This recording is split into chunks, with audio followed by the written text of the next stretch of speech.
All right, you find a way to start the podcast. You tell a joke, mister.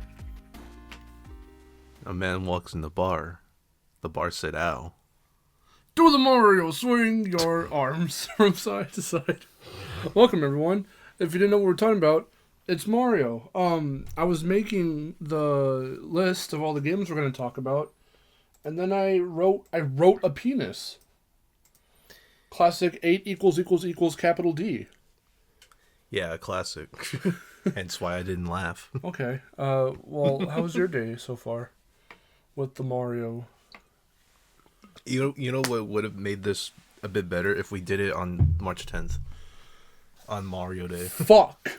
That would, but I mean, it's fine. So the reason why we didn't do that and we're doing it now, is because depending on when this goes out, it's going to be roughly about a week, either a little over, a little under, until the Switch 2 April Nintendo Direct. So I thought this one was in the pipeline, no pun intended, for a while. The thumbnail was already all done up and stuff, and I was just waiting for the perfect time to do a Mario themed podcast. It's gonna get a little weird, maybe a little controversial here and there. Sorry ahead of time. Remember that we are two idiots on the internet. Our opinions don't matter. But if you're interested in our opinions, hopefully you're listening. Anyway, with that said, today it's all about Mr. Man himself, Mario. Mr. Video Game Man. What was his original name? The Mr. Video. Or Jumpman. Yeah. Both of those things, in fact. Could you imagine if Miyamoto got the rights to Popeye to make his Popeye game? I don't think Mario would have existed nearly the way, either at all or the way he does now. I would just say so, because they couldn't get the rights to Popeye. They would eventually, but that was after Mario was already created and Donkey Kong and all that. But that was what the game was originally supposed to be. Mario's a stand-in for Popeye. Bluto is, DK's Bluto, and Pauline is Olive Oil. Not gonna go through all the fuck. This isn't the gaming historian. We're not going over fucking everything. I just thought that was funny. If you know Mario history, then you at least know the story. If you think Mario was an idea that Miyamoto came up with in his mind palace after a long sleepless night one fateful Thursday eve, you're wrong. Everything comes from something. Inspiration, a wheel that turneth back and forth. That's life. Welcome to the Mario Podcast. So, yeah, it was inspired by Popeye. It was supposed to be Popeye, and then it couldn't be, so he made Mario. Anyway, so we're going to talk about pretty much, like, the mainline series, what we're going over. So we're going to do, like, the first couple, like, NES, SNES games, because that's, like, the beginning of the Super Mario Brothers branded series. And then starting with 64, we'll go into the 3D stuff. Touch upon a couple things here and there. We might deviate when it's necessary to mention some of the spin-offs, but there are just way too many that could warrant, like, a whole other podcast episode in and of itself. With how many spin-offs. Yeah. Even sports alone can make its own. But then there's the RPG stuff and what have you. There's so many. Mario Party, Mario Kart. There's too many. So each one of those spin-offs could be their own podcast. That's what I'm saying. No, totally. I would like to do a Mario spin-offs episode down the road. That'd be kind of cool. But the mainline stuff is very important to talk about, especially on the dawn of the next console, the Switch 2, and there are rumors that we're probably going to see the next 3D Mario game. So all things considered, everything's aligned now for us to be able to do this episode. I mean, especially after Odyssey's release and how successful it was when it came out. Like, yeah, I'm curious to see where they could go with if they're going to continue Odyssey or do something similar to Odyssey but different or something. Yeah. We'll do a couple little speculative things near the end. That's why the penis was written in, because I put new 3D Mario ? !! I just spammed that over and over, and then I put a dick.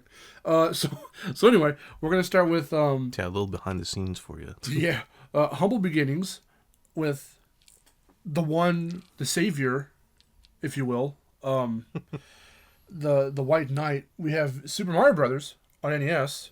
I say that because Nintendo, and that game specifically, effectively pulled video games out of the brink of extinction.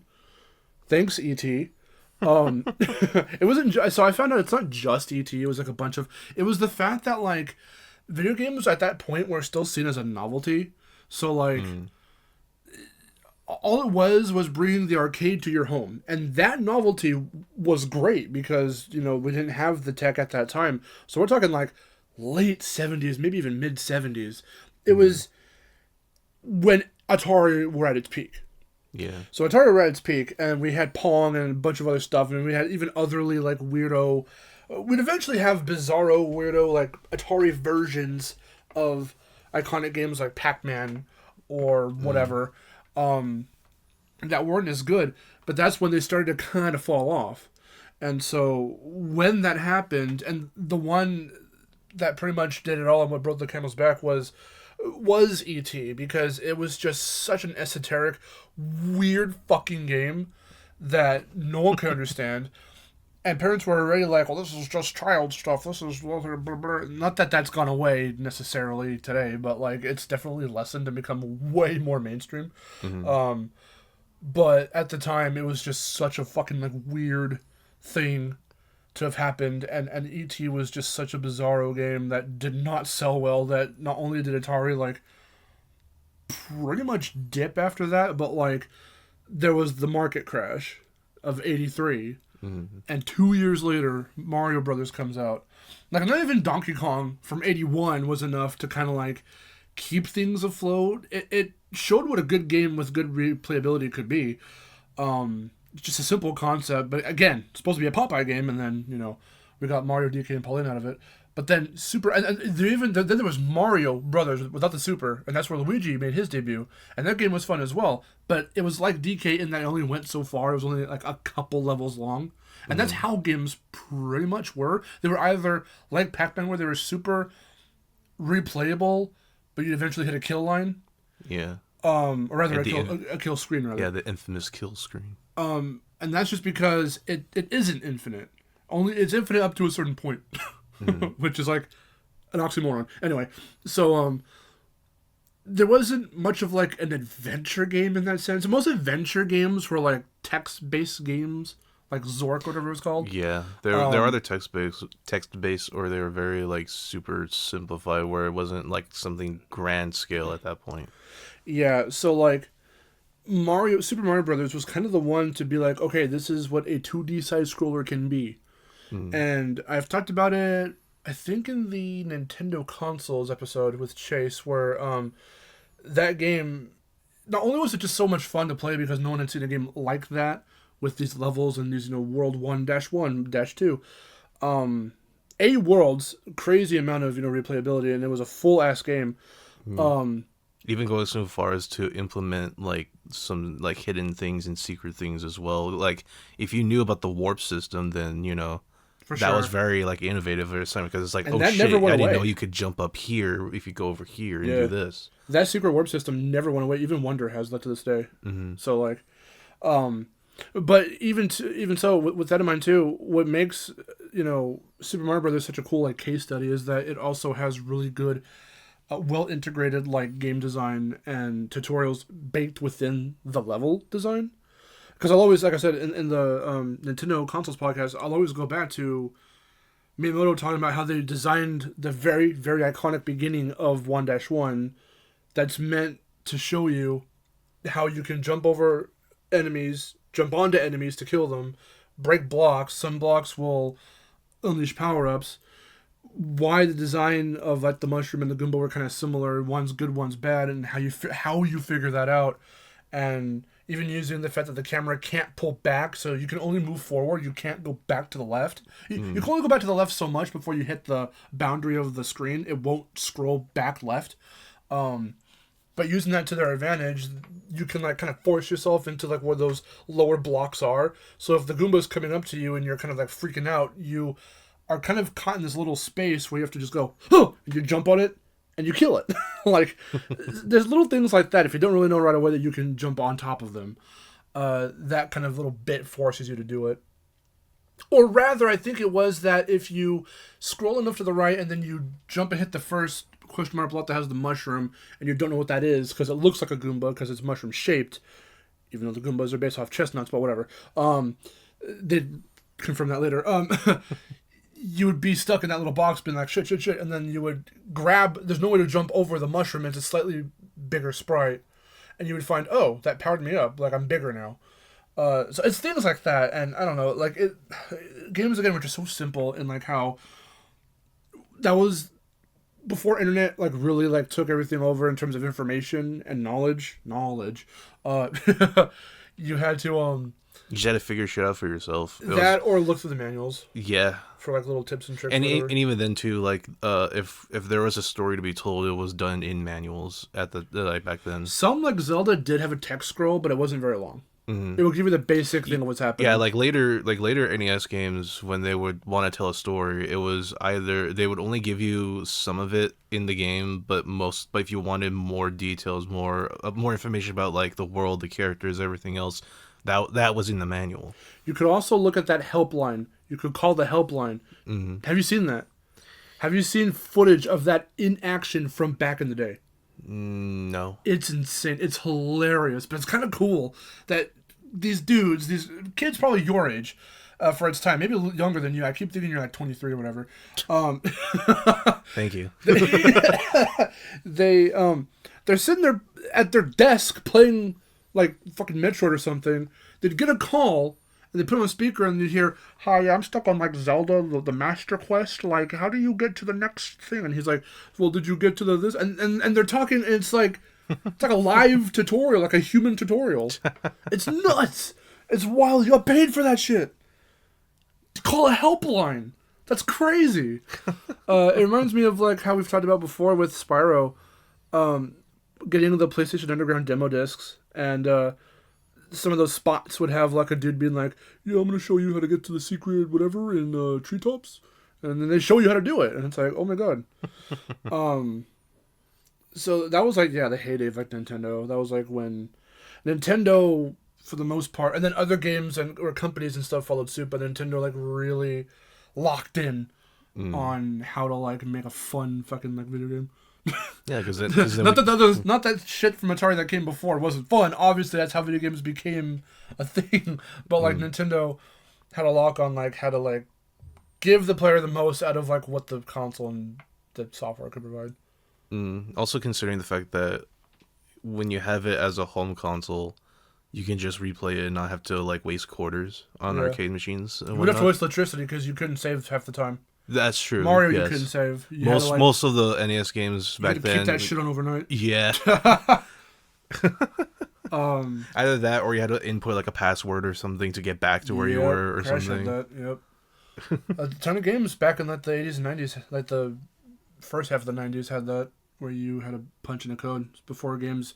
All the games unanimously had a save system, like just implemented.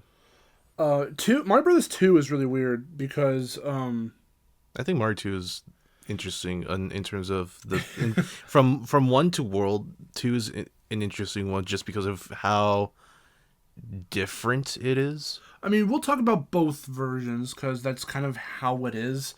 I don't know what it was with Nintendo and like their direct sequels, because Zelda 2 is so vastly different from the first Legend of Zelda, and they never revisit that concept ever again. There is no other, at least as far as mainline Zelda goes and old school Zelda goes, there are no other 2D side scrollers than Zelda 2. Because no, we're not counting CDI games. But Mario, same thing. They just reskinned a Japanese game, Doki Doki Panic. And that's what we got. But that was only because the actual Mario Brothers 2 they made in Japan was built kind of off the same stuff as like the first Mario. A lot of the same sprites and stuff. So like the block textures were different. The clouds looked a little different. But those levels were way fucking harder. They're so hard. And I guess they thought we were I guess Japan thought the US were a bunch of pussy bitch crybabies. And so they retitled that as the Lost Levels. So it's almost like an extension of the first Mario for us here. That's what that one's considered. But that is. Oh yeah, that one. Yeah, that Mario 2. Yeah. I was thinking of the other one. I know. Super Mario Brothers 2. There's 2 versions. No, yeah. There's the one Japan made that is the actual sequel to Super Mario Brothers, and then our version is just a reskin Doki Doki Panic. Mind you, it brought a lot of iconic stuff in, like Sniffits and Shy Guys, Birdo, a bunch of stuff like that. It's what started the attributes for the brothers, because up until that point, Mario and Luigi were like the exact same. But it wasn't until Mario 2 that... And that's why, like, I like the Mario 2 representation in Melee, and why Luigi... They tacked Super Mario Brothers 2 stuff, like representation, to Luigi in Melee. Because the stage you can unlock along with him as a character is the one that's based off of Mario Brothers 2. So hearing... That's just... that I associate that with Luigi. At least older Luigi right before Luigi's Mansion. Because then it became okay. I associate that with Smash Luigi and then Luigi's Mansion with Luigi. yeah. But yeah, I mean it's still fun. So like at that point, up until that point, they controlled the exact same and they even looked the same until this, where because they're based off of vastly different characters, Mama Luigi, jumps higher and has less traction. And Mario is just the generic basic bitch. But you got to play as Peach for the first time, which was cool. And you got, Toad. They wouldn't revisit that until 3D World. What do you like? See, our 2 introductions into Mario Brothers 2 proper, or I guess not the game proper, but like the original NES Mario Brothers 2. Our introduction is divided between Melee and the Game Boy game Mario Advance. Yeah, I was gonna say, yeah, my knowledge of 2 as early as I can remember was Melee and the GBA game, the Advance. It was like a GBA like kind of remake, as it were, because isn't that the was one redone? Yeah, they'd speak. Yeah, I was gonna say, yeah, that's the one where Birdo speaks, right? She goes, "This is as far as you go," and then she spits shit at you and you die. And Luigi goes, "Lucky." I didn't they all say that? Or at least Mario and Luigi say that. Lucky. When you grab the, I think it's the little coins or whatever? I forget. I haven't played in, I haven't played in fucking years. Yeah, no, Mario Brothers 2 is fun. Like, is there anything in particular that stands out to you about it? The fucking albatrosses or albatos or whatever they're called. Yeah, the albatrosses. I tried counting their frames just by watching footage, and I think they have about 5-6 frames of animation, maybe 7. Because you can clearly see the cut when their wings come back up. Yeah. The wings their wings start up, and then they kind of like flap down, like very pixely, and then it just cuts back to the going. Like, like snap cuts to just snaps them, back up because that's the start of the animation. So I try to use that as a frame of reference. I like 2 for its replayability. Like, there's something about the way the levels are designed that makes it very fun to revisit every once in a while. And even then, even just the way the levels look visually is something to remember, just because of how different it is. Oh, by the way, it's all a dream. They should bring back Wart. I don't know how, but they should. I'm like, they own Wart, right? That's not a Doki Doki character, is he? I have. Okay, that in terms of that, I have no idea. I can't remember if he was actually in Doki Doki Panic, and they just left him as the villain. I don't know. I don't know. Well, I don't know people because he's in some of the Zelda games. He's in fucking Link's Awakening. I mean, yeah. So what the fuck, Nintendo? Nintendo, please. I think the most modern. Is that the most modern reference to Wart? It was either that, and then I think back to That's the manual, whatever the fuck it was, because all I remember is the picture where it's Daisy calling him, and because they're like on like a phone or something, and it shows like War on like the phone or whatever with her. I forgot what it was for. I forget the context. For what? Because all I know is that it's visuals. It was some visual stuff in like some manual, and I'm forgetting what it was. Tonga, because that's Mario Land. That's where Daisy made her debut. No, it was Wart specific. It was Wart specifically because people were like, "What the fuck, Wart? A Wart reference?" In this day and age.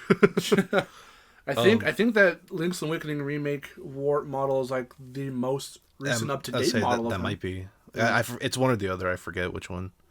I know they need to bring his ass back. He would. I think he would work. I think he'd be. I think he would work as a more. It's speaking of Tatanga, like I think like if they brought both of them back in something, they could work as weird, crazy like Remember Me type. Because they were doing that in like 3D. I mean, we'll get to there, but in like 3D Land and stuff, they brought back what's his name? The little guy, the little Triceratops guy. I keep forgetting his name. He's from World. Oh God, it's there, but I'm forgetting the name at the moment. My mind says Razor, but it's not. It's not that, but it's something similar. It's like Resner. Yeah, some of that. Yeah. I think that's what it was. Some of that. Yeah, the little. I forgot them. I forgot them. But they brought Ninja back. Oh yeah, they've been bringing Ninja back into modern stuff, which Mario is cool. Golf. Then he was in Mario's Party Jamboree. Then they brought him into Wander, which was cool. Yeah. Yeah. Keep doing that. That's awesome.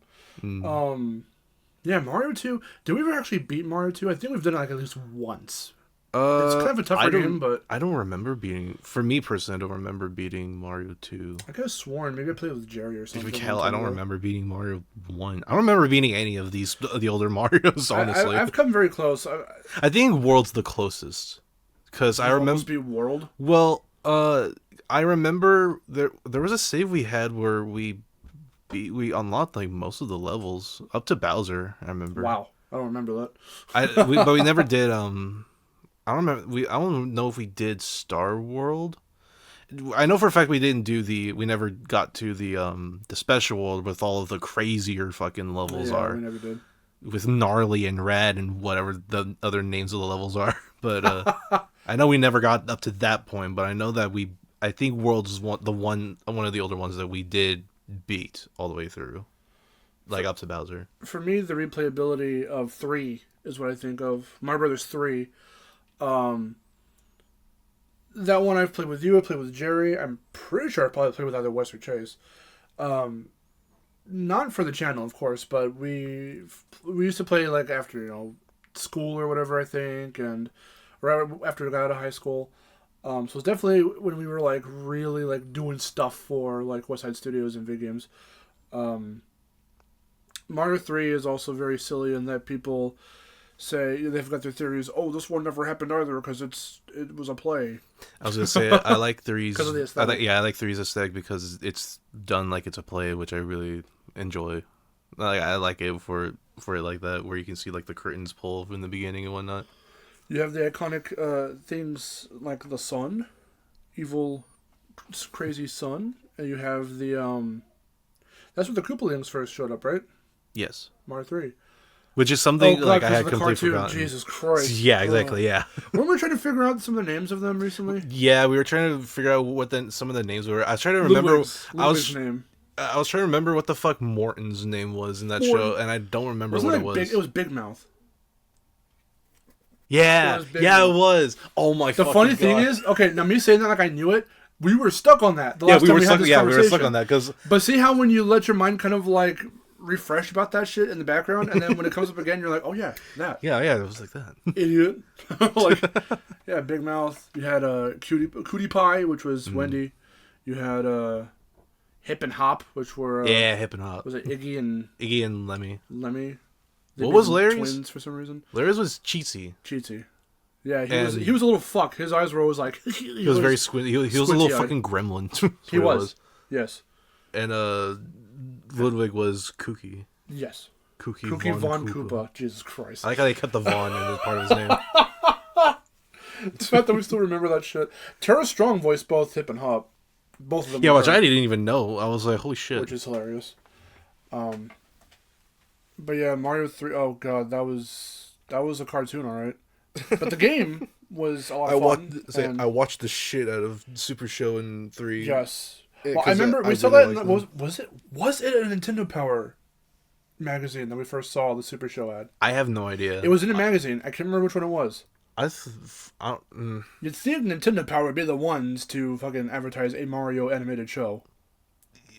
They're like, got the whole collection on DVD now, seasons 1 and 2. And we're like, what the fuck? They made a cartoon? And then we watched it and we're like, this is strange. It was fun. I really only remember us owning it. Yeah. I don't remember when we owned it. I don't remember. We were definitely really young. Where we saw it. We were really young. I remember that. Yeah. I saw it in a magazine ad. I remember that for a fact. I just can't remember which magazine it was. Mm-hmm. Like I said, I would have thought it'd been a Nintendo Power. That sounds like the obvious choice, but I can't remember which volume or issue or whatever. But for 3, the game, it was fun. I think it's a bit harder than 2, but it is still fun. I got pretty far in that one. I remember, World 6 or something. I love the little.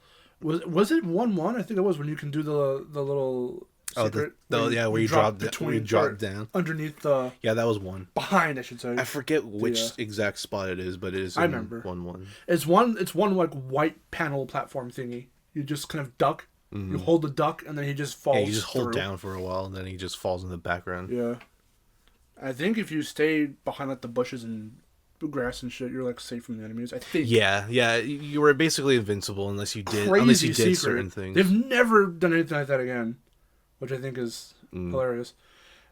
Stuff like that you just wouldn't ever think to do, and it's stuff that sounds like it doesn't even it doesn't sound real. You can imagine some kid in the playground being like, "Hey, if you play Mario 3 and you duck on this, if you go in this very specific spot and you hold down for a while, in the background. You can go in the background and not get hit or whatever."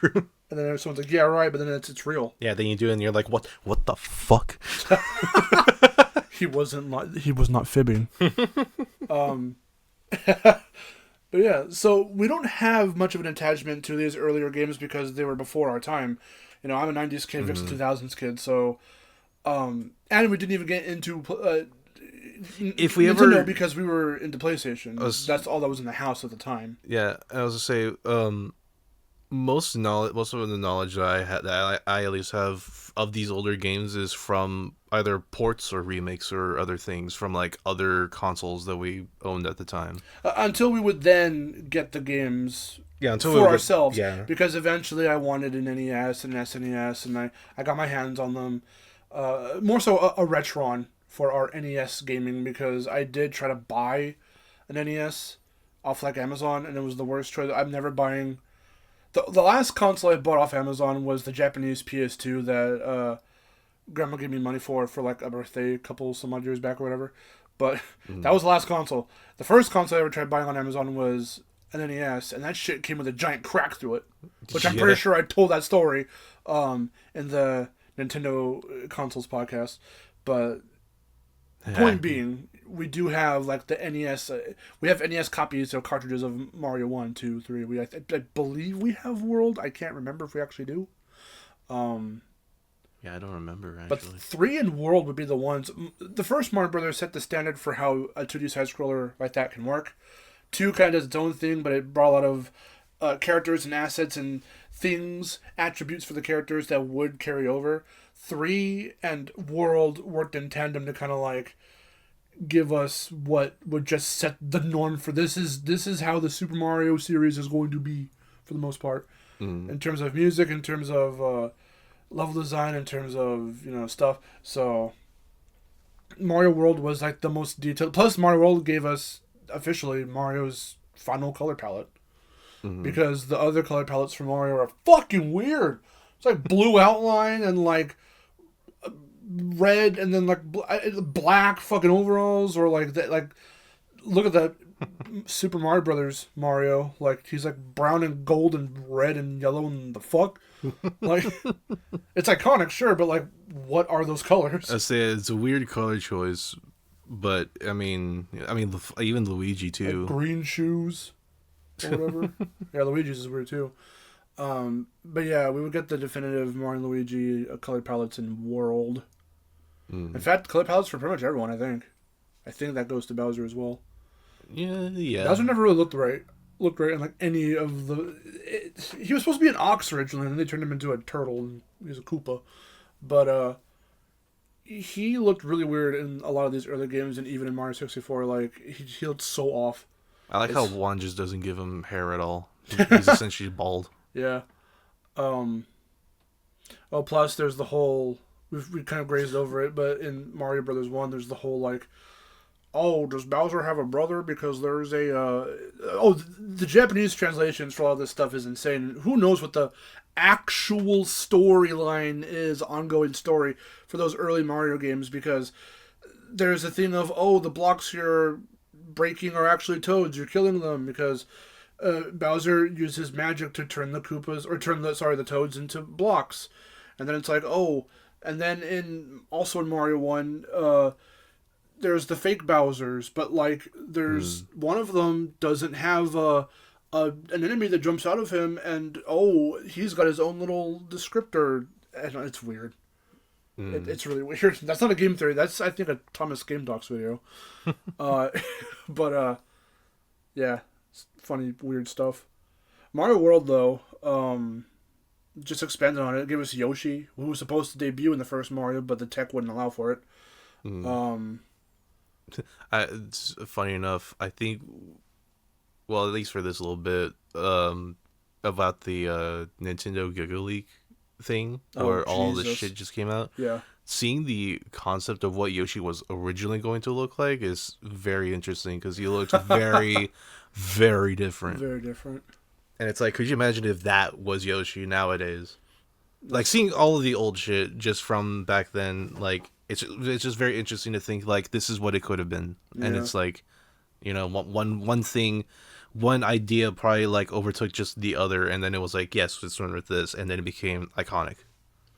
I wonder, too, if the sprite work had anything to do with that, because you can draw whatever the fuck you want on graph paper, but, like, to figure out the pixels, but trying to actually translate that into, like, how it's going to work and look like in the game, and animate to boot, like, the design we have for Yoshi now, it was probably just, like, back then it was probably just too ambitious to do, until, like, later when hardware was starting to get more, like, powerful and could run more things and whatnot. Just the fun design we have now is just so much more, like, malleable. Like, it works for animation and stuff. A lot of the Mario World stuff that I am exposed to nowadays is just Mario Maker, because World is where they started to go, okay, Mario's got a more diverse toolkit of, like, abilities now. So you can, like, not only with the abilities of, like, the powers and stuff, but there's also, like, just the movement is so much, like, better, and you got the spin jump and what that can do, how that can interact with enemies and blocks and certain blocks and stuff. So in Mario Maker you can build a lot of crazy intricate challenges around that. That's how we got the special world. That's probably, but yeah, Mario World's really cool. Again, never beat it, but apparently we got relatively close to it. Yeah, actually, now that I think about it, I don't remember if we actually did beat Bowser, but I know we got to him. I don't think we ever did. I don't remember ever doing that. Yeah, I don't remember either. What else do you like about Mario World? Are there any other memories you have? I remember really liking its art style, because it has a very unique art style in comparison to the other games, and I'm pretty sure that's thanks to the SNES, because the SNES is way more advanced than the NES. Just in terms of what even the system could do and whatnot. Like you had what was it, the FX chip or whatever the fuck. Yes. And like isn't that like how Star Fox was born? I think because of like how it could do like a faux 3D type thing. Well, same thing with like that that weird like pseudo 3D perspective that was like F-Zero and Mario Kart, Super Mario Kart. Oh yeah, that's right. Yeah. Mario World never really took advantage of that. I think it was right before its time, like when they started to really implement that into games. But, oh yeah, because Mario World is... Can you imagine? Yeah. Mario World is very much just like the other ones, but again, just visually different. More, I would say, more appealing in a sense, because it feels very whimsical. Like it feels like it's what the first game was probably just like, but with more detail, like with more like innovative stuff with what they could do with the characters and the worlds and everything like that. And even the seamless transitions from one area to another and doing all the stuff like Sorry, my chair's really creaky. And also, if you heard like it sounded like a fart, I was just turning in my seat. Anyway, sorry. But no, I if I had to pick of these older games with these four, if I had to pick one that I could just replay over and over, and I'm sure most people would agree, I would prefer World because it's very. I like the movement diverse. of it. Yeah, it's the most diverse one. And again, and even too with the secrets as well. They go hard with those secrets because it's like, oh my god, like how could you find this without a guide? I mean, the worlds are also the levels and everything. Like the screens are bigger, so there's more you could do. I mean, there are whole levels built around fucking inflation fetish where you can just float around everywhere. Yeah, the pee balloon. But beyond that too, no, like Mario World ran like Mario 3 watts of Mario World could run because again, Mario World's the most expressive one and it's got the most interactivity with the enemies because Mario 3 had it to where you could have special little interactions. Like it was at the first one. Well, it wasn't the first one, but because you could pick stuff up and everything and throw them back at enemies in Mario 2. But in our Mario 2, Mario 3 universally would be the one where you could pick stuff up and throw them.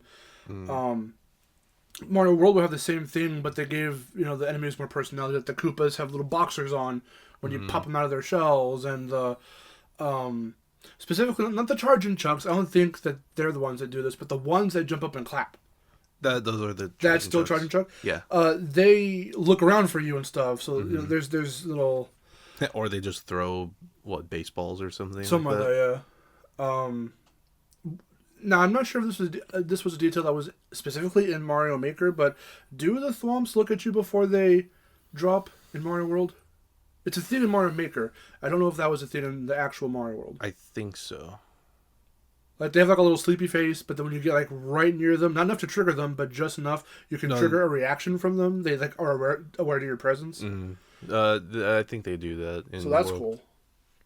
Yeah, it was. Yeah, the World was very expensive. Very expressive. It probably was very expensive for its time. But it's very expressive, and I think World has way more unique enemies than the other three games. Yeah. Like they don't have World has with the because I remember.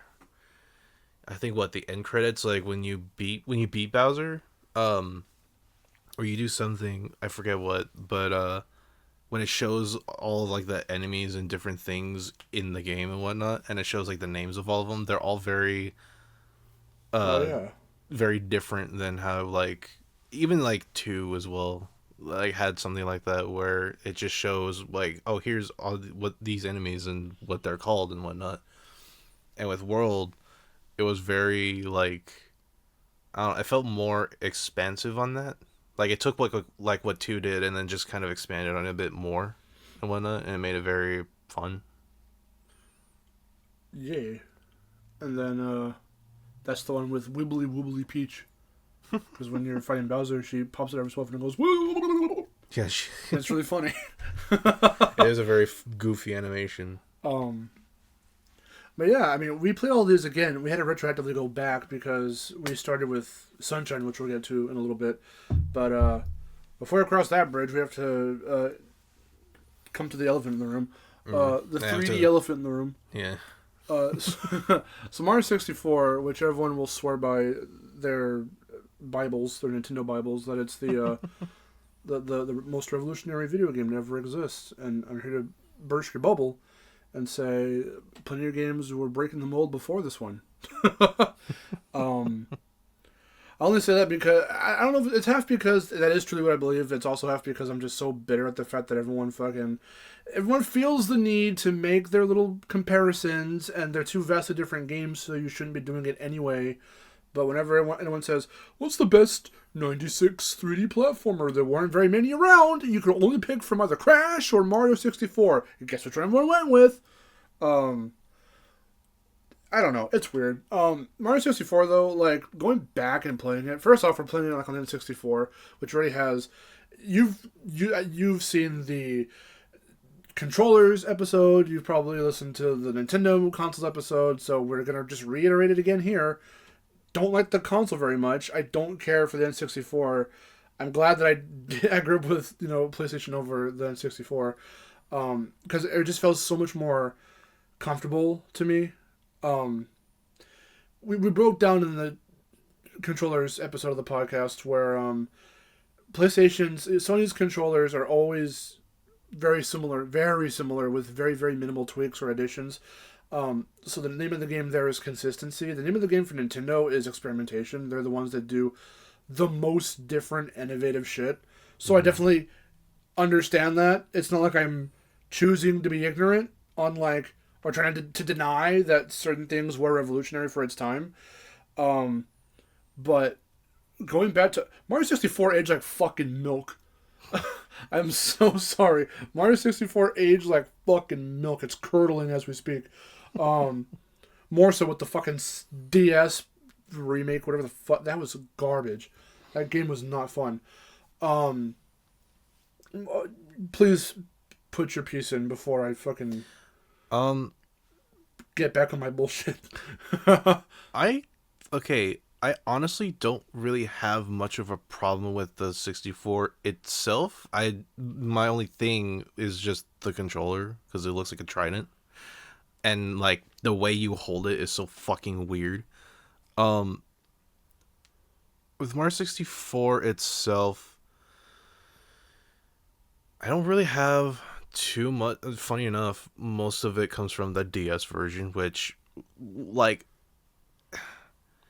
it was okay when I played it as a kid, but whenever I go back to replay it, it's very weird. It's like, not really vibing with this control scheme.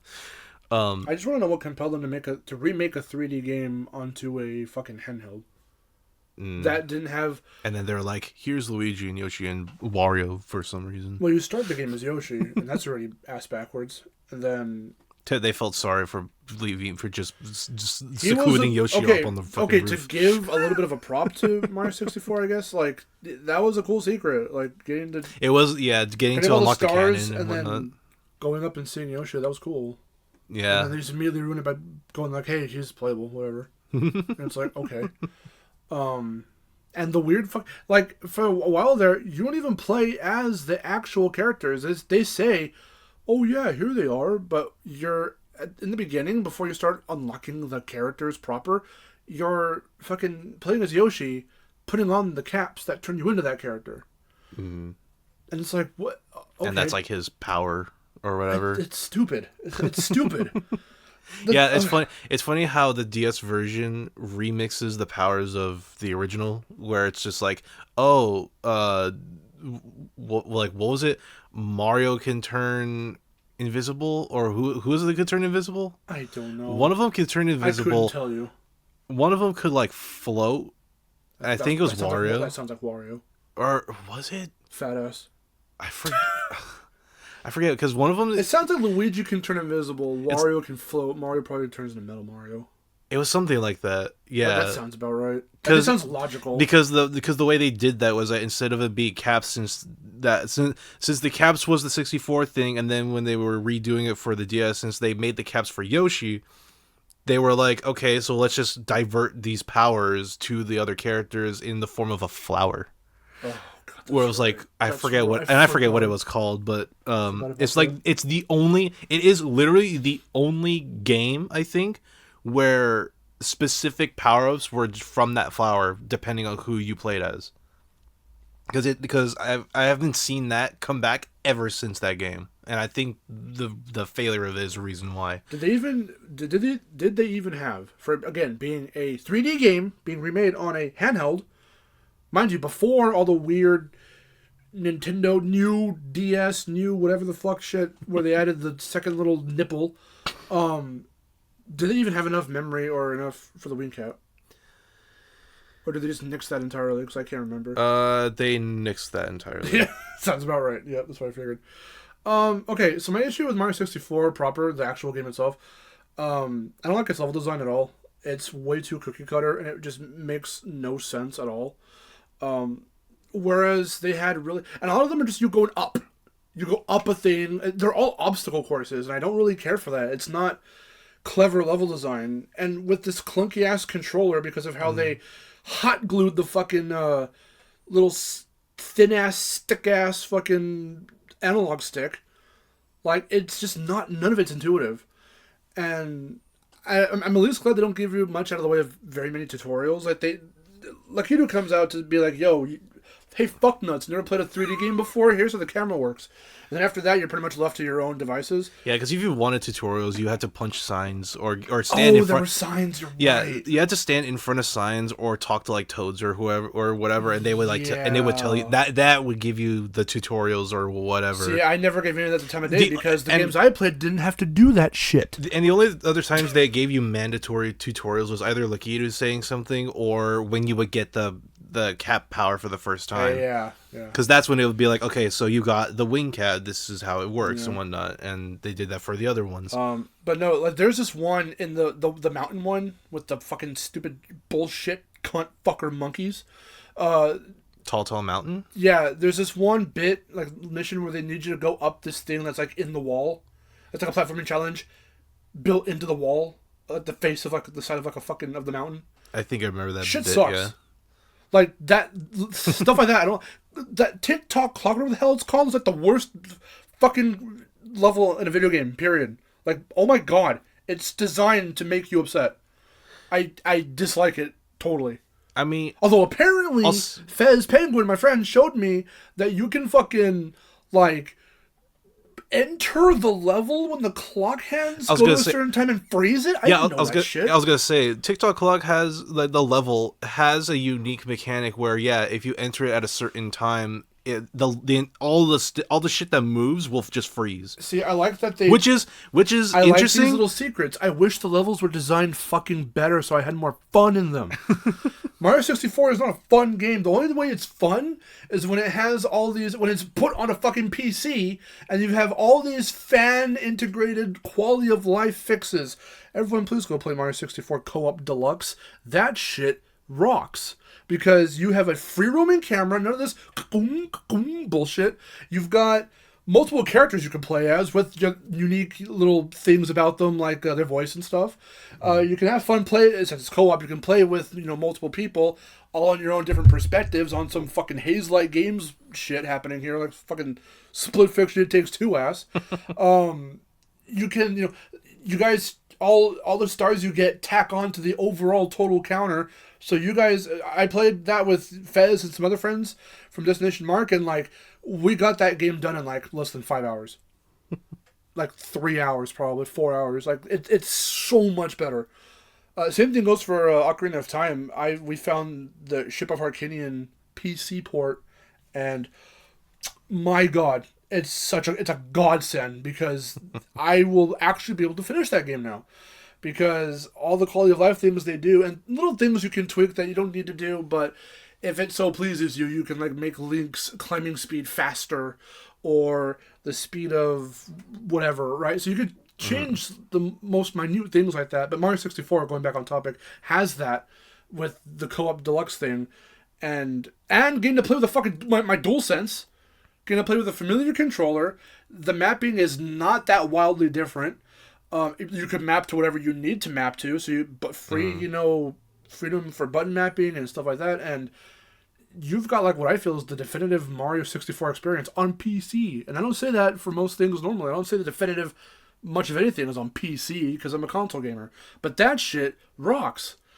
Mario 64 vanilla on N64, the original game, I can never go back to because it so does not feel right to me personally. It was fun for its time because you have all these cool jumps.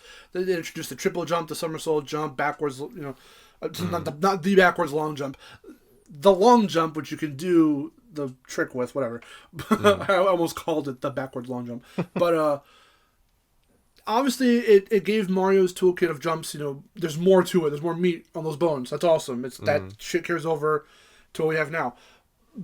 So that's what I'm saying. Yeah, in some bits they did some really great things in that game, but like the overall game and the cookie cutterness of the level design and just the fact that there's so many levels where you have to scale a thing and fall down to the bottom because some shit's going to blow you off or the platform's going to rotate. And I know people are going to look at me if they know my history of shit when I talk about this and they say, hey, fuck you. You keep saying Crash 1 is about the patterns. I understand that, but Mario's patterns are fucking weird. and you don't know what's gonna fucking flip or blow at you at any given time. At the very least, with Crash, is so smaller scale that it's a very intimate kind of back and forth. There's not much to actually look out for in Crash. You're only going one fucking direction, whether it's up, or it's down, or it's to the left, whatever, right? But with Mario, I don't know. It's different. I don't think it's that comparable. Sick, yeah, because for even though Crash is 3D, it's very linear with its level design and whatnot. With most of its levels, so you're either going one direction in whichever way you're going. And with Mario, it's 3D, so it's a lot more open world. It's very much like anything can happen in any direction, and you either know it or you don't. Plus, it's unpredictable. Like in Mario 64, there is not going to be at any point in Crash 1, if you have to compare these two, that you're going to have a level where you have to be behind a penguin who's trying to run past a big fucking snowman mouth blowing wind at you, knock you off the course. You don't know what the motherfucker's going to do. Is the penguin going to kind of run all the way across? Like just straight run across without stopping? Or is he going to stop and right before the gust? Or cover the gust and then go? Like there's like, what, 2-3 different patterns to how he runs, and you never know which one he's going to do. Mm-hmm. Yeah, that's true. And you're never going to find a fucking enemy. Oh my god, this is the one. This is the one that made me go, fuck this game.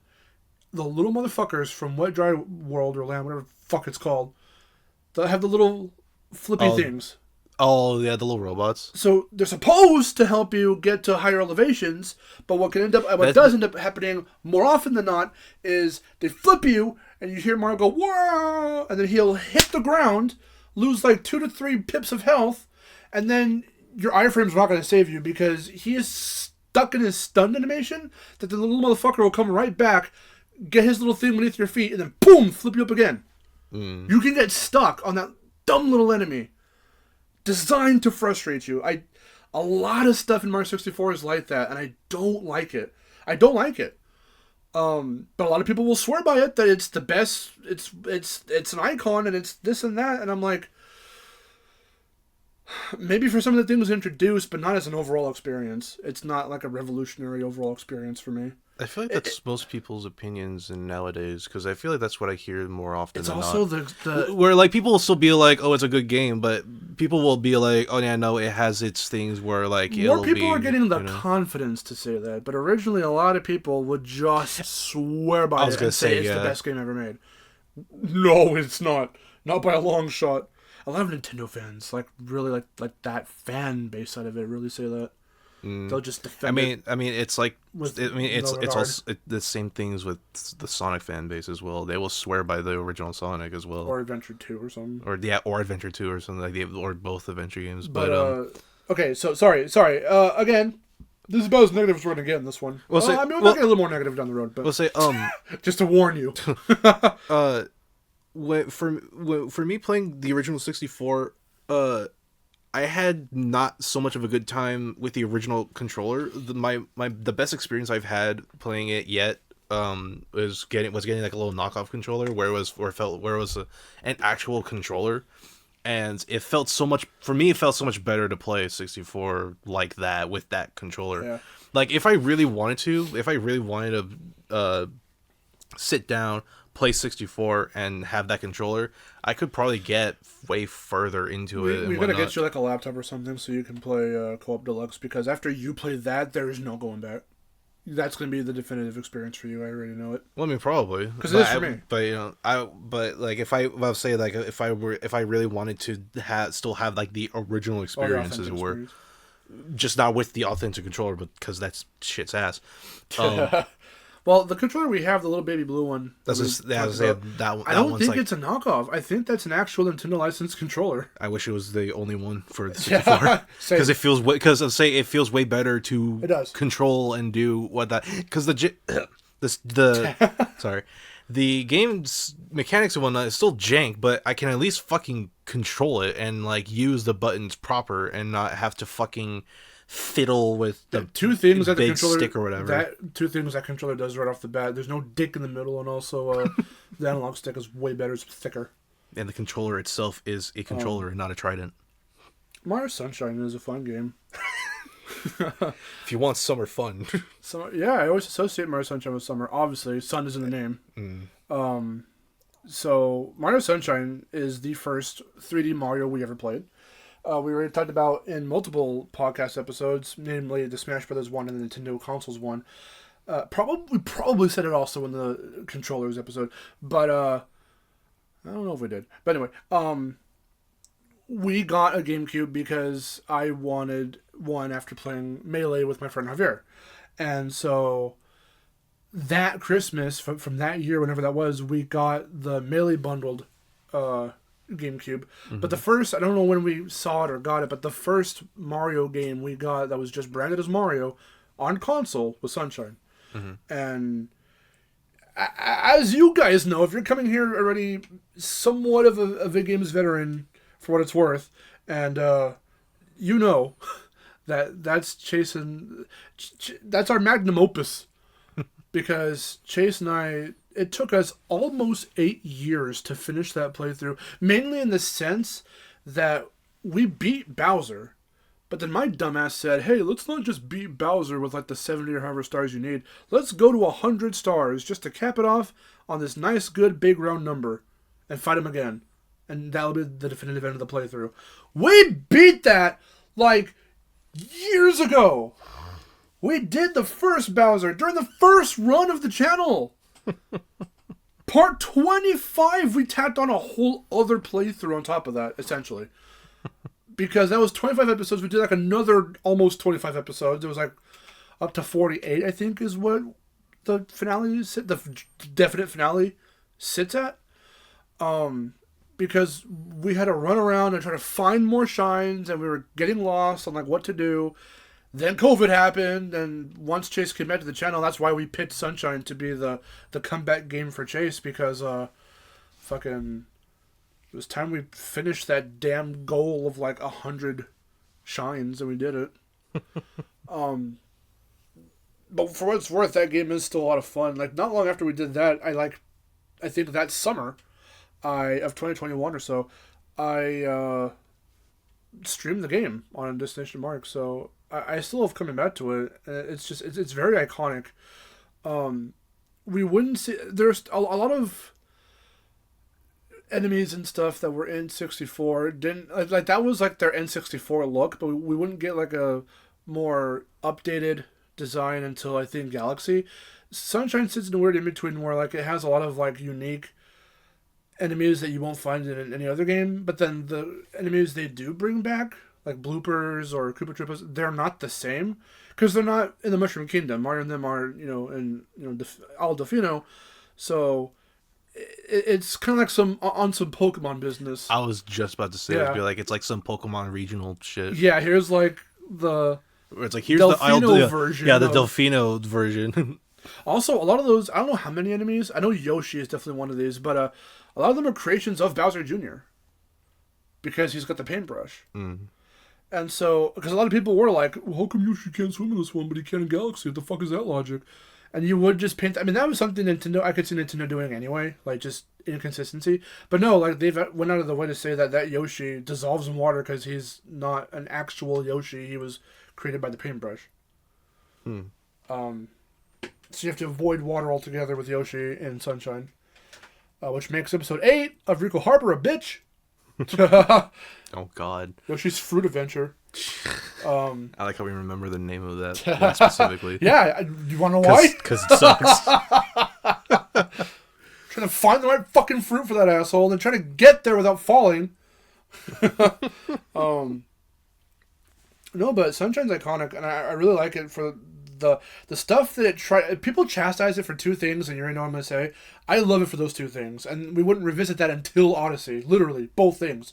The free roaming camera and the voice acting. People don't like those two aspects of Sunshine. They like everything else. They think the rest of the game is fun enough for what it is, but it's not. It on a lot of people's lists, it's not their favorite, and it doesn't even really come too close because of the fact that it still feels jank to them. I can understand the voice acting bit, but the camera feels fine to me. There were times where we would get stuck on a lot of different stuff. Yeah. So not only was it... Not that people didn't like the free roaming angle, but just the fact that it would get stuck on a lot of shit. And sometimes, and there was like a quick center as well, but it never really worked the way it was supposed to. It's like R or L or some shit. You have to like press Y or whatever to zoom in to really see like where you are. You have to use Y. Yeah. Acapella Mario theme in the secret levels, best thing ever, best remix. I'm telling you, pick one video game soundtrack, like song that defines summer for you. Gelato Beach. That remix. This is something else that people, by people I say a lot of fucking Nintendo reviewers would say this shit, and I'm just like, fuck off. Like, what are you talking about? A lot of people don't like how the music is essentially one track. Almost. There are some that are very unique, but like 80% of the game soundtrack is multiple remixes of one track, which is the Delfino Plaza theme, and they take that and in Bianco Hills, in Gelato Beach, Enrico Harbor, they're all remixes. Yeah. I don't mind it. They sound different enough. I like them. To me, it's more so like a motif. Yeah, it's just a leitmotif. I mean, it's still a full ass, like, it's the whole song for the most part. Yeah, they mainly just borrow the first bit, and then they'll just remix it and do whatever with it. I'll tell you which song I don't like, doing the red coins. Any mission that makes you hurry because you're on a timer, that fucking song is, like, ingrained into my nightmares. But other than that, yeah, there's a lot of time shit in that game. I think there also kind of was in 64, though, as well. But, only needing like, in every world you had to get 7, up to the 7th shine. Because all of them are Bowser Jr., like, all of them are Shadow sequences. Mario. Yeah, Shadow Mario. Well, that was cool, too. We have this thing, because it's a trope, I guess, of having, like, the evil twin or the evil counterpart. And the first time that would happen for Mario would be in Sunshine. So we like that kind of stuff. And having, just... Because it was like, who is this guy? He's parodying Mario. He's running around as Mario. So having the blue, inky Mario with red eyes, that shit looked cool. Yeah, even with it, like... Yeah, and even with that, like, revealing later in Peanut Park after you beat Mecha Bowser, and it's revealed to be, it's this brand new character called Bowser Jr., and like he's got like a New York kind of accent or whatever. But I don't know. I thought that was pretty cool, and I like how Shadow Mario was like a cool enough concept that they brought that to golf, to Toadstool Tour. I forgot that he was only in that game. But then also they I can't remember. I don't think this was his Final Smash in 4, but in Ultimate changed. It is in 4. Oh, is it in 4? It's the same thing. Okay, yeah. See, Bowser Jr. turns back into Shadow Mario, and then which I think is a really cool callback as well. I like that as his Final Smash. That was cool. But I do think it's actually funny. It's funny that they also just kept that for the Koopalings as well. Yeah. Well, I like that they kept... See, because for a while they lost it with him, but only until recently in the Switch era did they bring that aspect of him back, that he is like something of an artist, that he has his paintbrush with him, because they brought that back in Bowser's Fury. That's right, yeah. So, to have that as part of his like personality now, like, that's cool.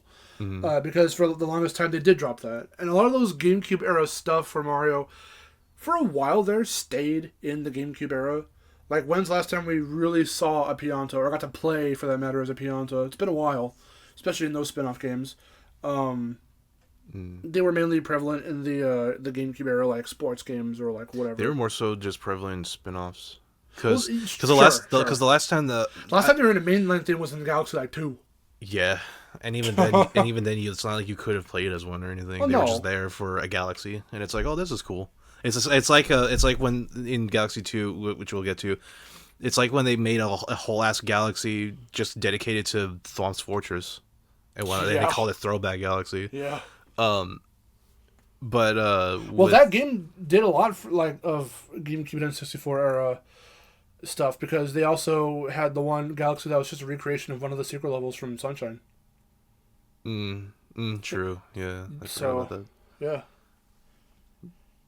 Yeah, I remember one of the last games that a Pianto was playable in some aspect was baseball. It was in Super Sluggers.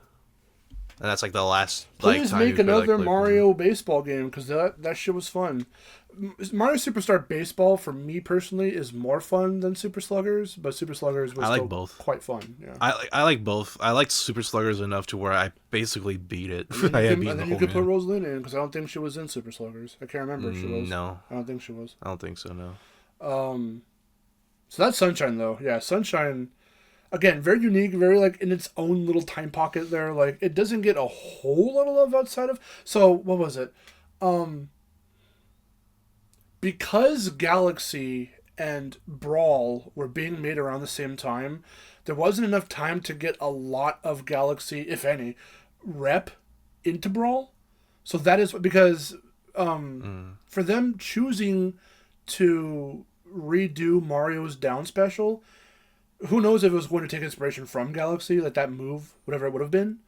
But they settled with Flood because they couldn't count Galaxy as the newest Mario game of its time to represent in Brawl because they were too close to each other developmental-wise, so they had to go with Sunshine. But that resulted in us, to this day, with Mario, his down B is Flood. Yeah, whether or not you like that move is whatever. And they gave that to Dr. Mario. Yeah, but you got some Sunshine rep in Smash as well. That's pretty much it, I think, for Sunshine. Yeah, I mean, I like Sunshine. I like going back to it every once in a while. It's like kind of like World. I like how visually appealing Sunshine is, and I also just like the music as well. That was another thing that people complain about. They were saying there was not enough variety in the levels. I'm like, motherfucker, we're on an island. But even then, like, there's plenty of variety because you've got like 2 or 3 beaches maybe, but other levels there's like a tree fucking village level. You've got there's a hotel. You've got a harbor. You've got a carnival. You've got a bay. You got a bay. You've got a fucking hotel. Yeah, like that's plenty of variety. You have to go into a fucking volcano. So I mean, like, and even then too, or even the fucking secret levels as well, like the other levels with the extra shines and shit. You get to go into the infamous pachinko machine. Oh Jesus! Which is everyone's favorite. Or even the little island where you have to go as on Yoshi to travel across the fucking boats to get to. Yeah. Just so that we could do a level where it's collect coins over deathly water. Where it will just insta-kill you. Yep. So it's like, have fun with that. There were plenty of mini games and, rather little special areas that were not fun. That goes with most games, but with Mario Sunshine, oof. Yeah, there are plenty. Yeah, there are plenty of things in Sunshine where it can kind of dampen the experience, but at the same time, when you look at the overall picture, it's a very fun game. Like, if you're just going around to do the main stuff and collecting all the shines and shit, it's very fun. I really enjoy doing all that stuff, and I would like to just keep revisiting Sunshine just because it's so fun to navigate and do. I'll just say this right now too to get out of the way because we've covered 2 of the 3 games. We're about to get to the 3rd one that the trilogy encompasses, but I just wish that for 3D All-Stars they just remade all 3 games from the ground up to work with the Switch controls and to feel a little better. But just remake them. Like, not they were ported. they were shitty ports and they had to like tweak some things, and you can very, very, very obviously tell that things were tweaked because for Flood's tutorial, like, it is so like GameCube ingrained because it's like press the R button, press the A button, that they had to actually take some of Flood's voice clips out to be like, press that button to do the thing. And it's like, what? Yeah. Why did you not just remake the games?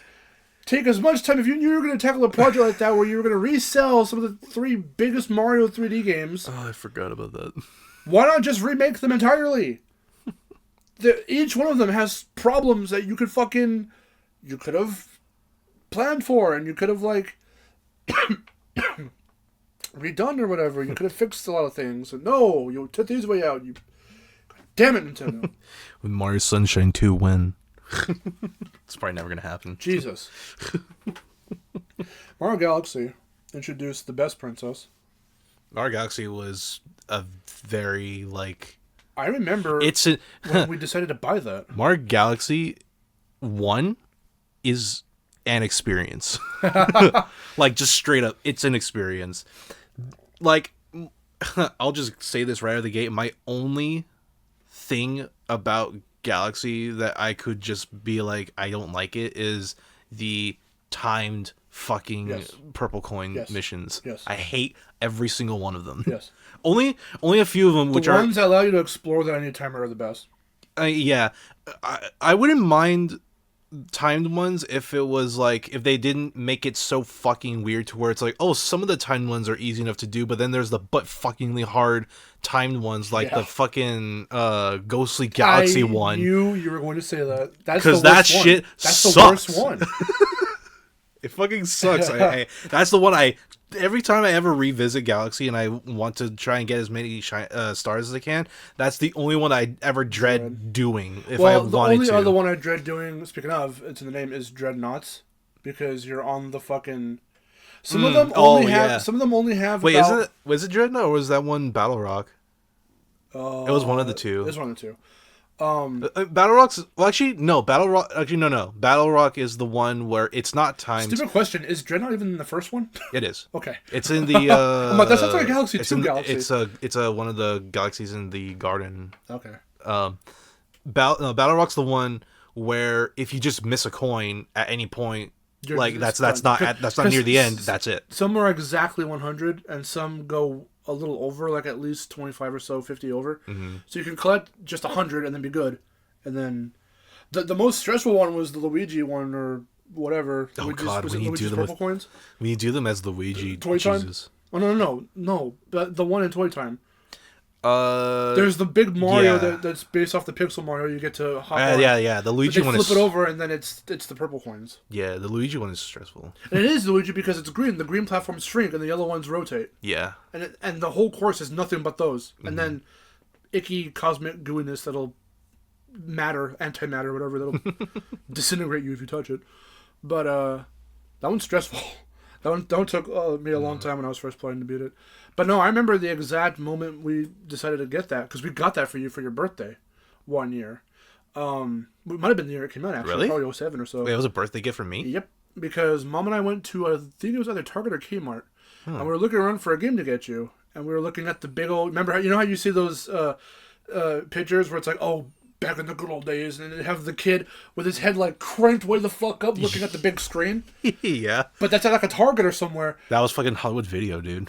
Oh, was it? No. Hollywood Video's kiosks were way smaller. Oh no, they were more ground level, right? Yeah, no. Okay, they'd have the big screen so people could watch you play as you're playing or whatever. If you walk up to it, like the kiosks that we see like at Target and stuff now. As we say, but they're not as good. Yeah. Back in the day, when like the game shelves were huge and everything, and they probably also seemed that way because we were younger. But even that aside, like you had all these games and everything in the kiosk. Well, we were looking through the shelves and shelves of games, and we had our Wii for a while at that point, and I remember Mom was like, "So what games do you guys play? What does he like right now?" I'm like, "Well, we like Mario Sunshine," and we just happened to look over, and there was Mario Galaxy. And at first we were on the fence. Mom was on the fence of getting it, but I'm like, well, no, we liked Sunshine. Like, this is Mario. Like, we like Mario. So, I'll try it with him and we'll play together and we'll do it. And I think we'll have fun. So we got the guy over and he got it, and it was very straightforward. It's not an exciting story, but I remember that day. And best decision we ever made, because my God, Galaxy is so fun. Mario Galaxy was I think the first video game I ever cried on. Specifically because of how the ending goes and with the Lumas going in the black hole or whatever. That shit made me cry. straight up made me cry. I thought you were going to say Rosalina's story, because that was sad. That too, but the Luma was the first one I really remember crying over, just because of just how impactful and emotional it was at that point. That ending. But Rosalina's storybook, Jesus fucking Christ. That ending is so fucking insane, because essentially the universe resets. It's so like not Mario, but I like Mario, but it's so not Mario, if that makes any sense. Mm-hmm. We've been talking about the NES shit and what defined Mario. And we'll get to that actually in a bit. Like, we'll get to like what defined Mario, and then like where that kind of fell off for a while. It hasn't happened. It didn't happen yet around this time. Galaxy was still very fresh with new ideas. I remember seeing the beta stuff from the E3 stuff. Yeah, on the YouTube. beta shit went fucking nuts, so dude. Cool. It's so awesome. All the different like characters and little enemies and interactive things. Yeah, because like you would think that if they had ever decided to remake Galaxy, you think that they could go back to those ideas and just re-implement them in a different way or something. Yeah. Bring back the original fucking, what was it, Star Fortress, the very first Galaxy they ever like created for the game. It was to almost test done, shit. Wasn't it? It was nearly fully rendered. Yeah, it was nearly done. Yeah, and for whatever reason, they just cut it. It was huge. It was a massive planet. Mm-hmm. It was going to be the first appearance of Mega Leg, underneath the Galaxy. Oh, that's cool. Because I forgot how you were. I think kind of like how 64 does, where you had to scale a fucking. Oh, yeah. I think you had to scale it, and then you go down to the underside, and that's where that's kind of like where it's like, okay, now you're under here, and now you're doing all this other shit, and then there's the boss. And again, while Mario Sunshine was our first Mario 3D game, and we don't remember when we got it, but we remember playing it and having fun with it when we were kids. Like I just recounted the story, Mario Galaxy is the one where I remember not following info on it, but when I remember when we bought it, and I remember us playing it, and yeah, like we fell in love with it pretty much immediately. And then Rosalina became my best princess. She was a crush for a long time. But getting to see, like, again, just cool powers. The only one that felt weird of all the new abilities was the flight. Only because there's like first off, they don't implement it very often. But when they do... The flight one's like an endgame power-up. It is. There's only one purple coin mission with that, if I remember right. It's in, and that's in the Gateway Galaxy, like in the beginning. It's like the final, it's like one of the final purple coin missions you do, because it's just in a circle, and you have to just try and, they task you with following the path. That's how, like, weird the flight is. Yeah, it was kind of weird to navigate around with it, but... It was them trying to redo the wing cap, but, like, feel a little bit better, and it kind of felt better. But, spin attack, kind of like Crash, that was cool. I'm trying to think, like, Beach Ball is Beach Ball. Whenever Mario touches, summer, it really feels like summer. I remember, this is a weird memory to have. I don't know if this, I don't know, it's weird. It's weird, but when I was in high school, and we would have swimming. Whenever we had our free swim, we could just do whatever, and we had our time to we weren't learning lessons, we were just playing in the water. I would always have that, Beach Ball's music in my head while swimming, because it felt so summer-like, So, are there any, like, favorite galaxies that you really like from one? Beach Ball's definitely one. Freeze Flame is, like... Freeze Flame's really cool. That's my favorite purple coin mission, because, again, it's one of those ones... Both of those have these open-ended purple coin missions where there's no timer, you just run around and find them, and I like shit like that. I'm trying to think, what was the B one? What was it called? Honey Hive. Honeyhive's really good. I like that music. I like how it feels. Blue Mario was interesting. I posed the question, and now I'm thinking about the OST, and I'm like, fuck, which one is my favorite? Favorite from the OST? Like, well, that was favorite OST, favorite galaxy in general. That was the first time that Nintendo recorded with an orchestra. That is true. Yeah. Everything else was very MIDI. Like Sunshine's music was MIDI and stuff, but no, they recorded live with an actual orchestra, and that's like the single best decision they ever made, because they still do that to this day. They'll probably do it with the next Mario, and they did it with Odyssey, and it sounds really good. They did it with Mario Kart. So many tracks they had to do with Mario Kart. Yeah, I will say though, and I think most people would agree, the worst power up in Galaxy 1 is the spring. That shit fucking sucks. All the missions all the missions that have to do, anything that has to do with the spring power up fucking sucks. Yeah. Like, because the spring is so weird. The Toy Time one is not fun. I love Toy Time. I hate doing the springs. This shit sucks. And they make you do like a mini boss with that. And it's like, Jesus Christ. They do. Yeah, there's just so much. There's the Cosmic clones. Or that wouldn't be until, I think, the second one. There's Cosmic Mario.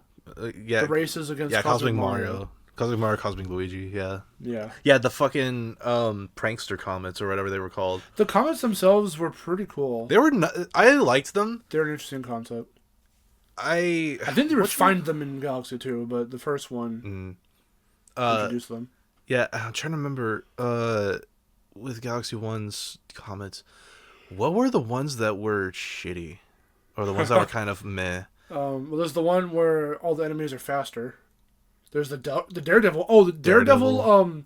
What's his name? Daredevil. Bouldergeist was really fucking hard for a while there. Yeah. Trying to beat him on one life. I found more. I think. Which one did I have more trouble with? I think it was either. What the fuck's the mole's name?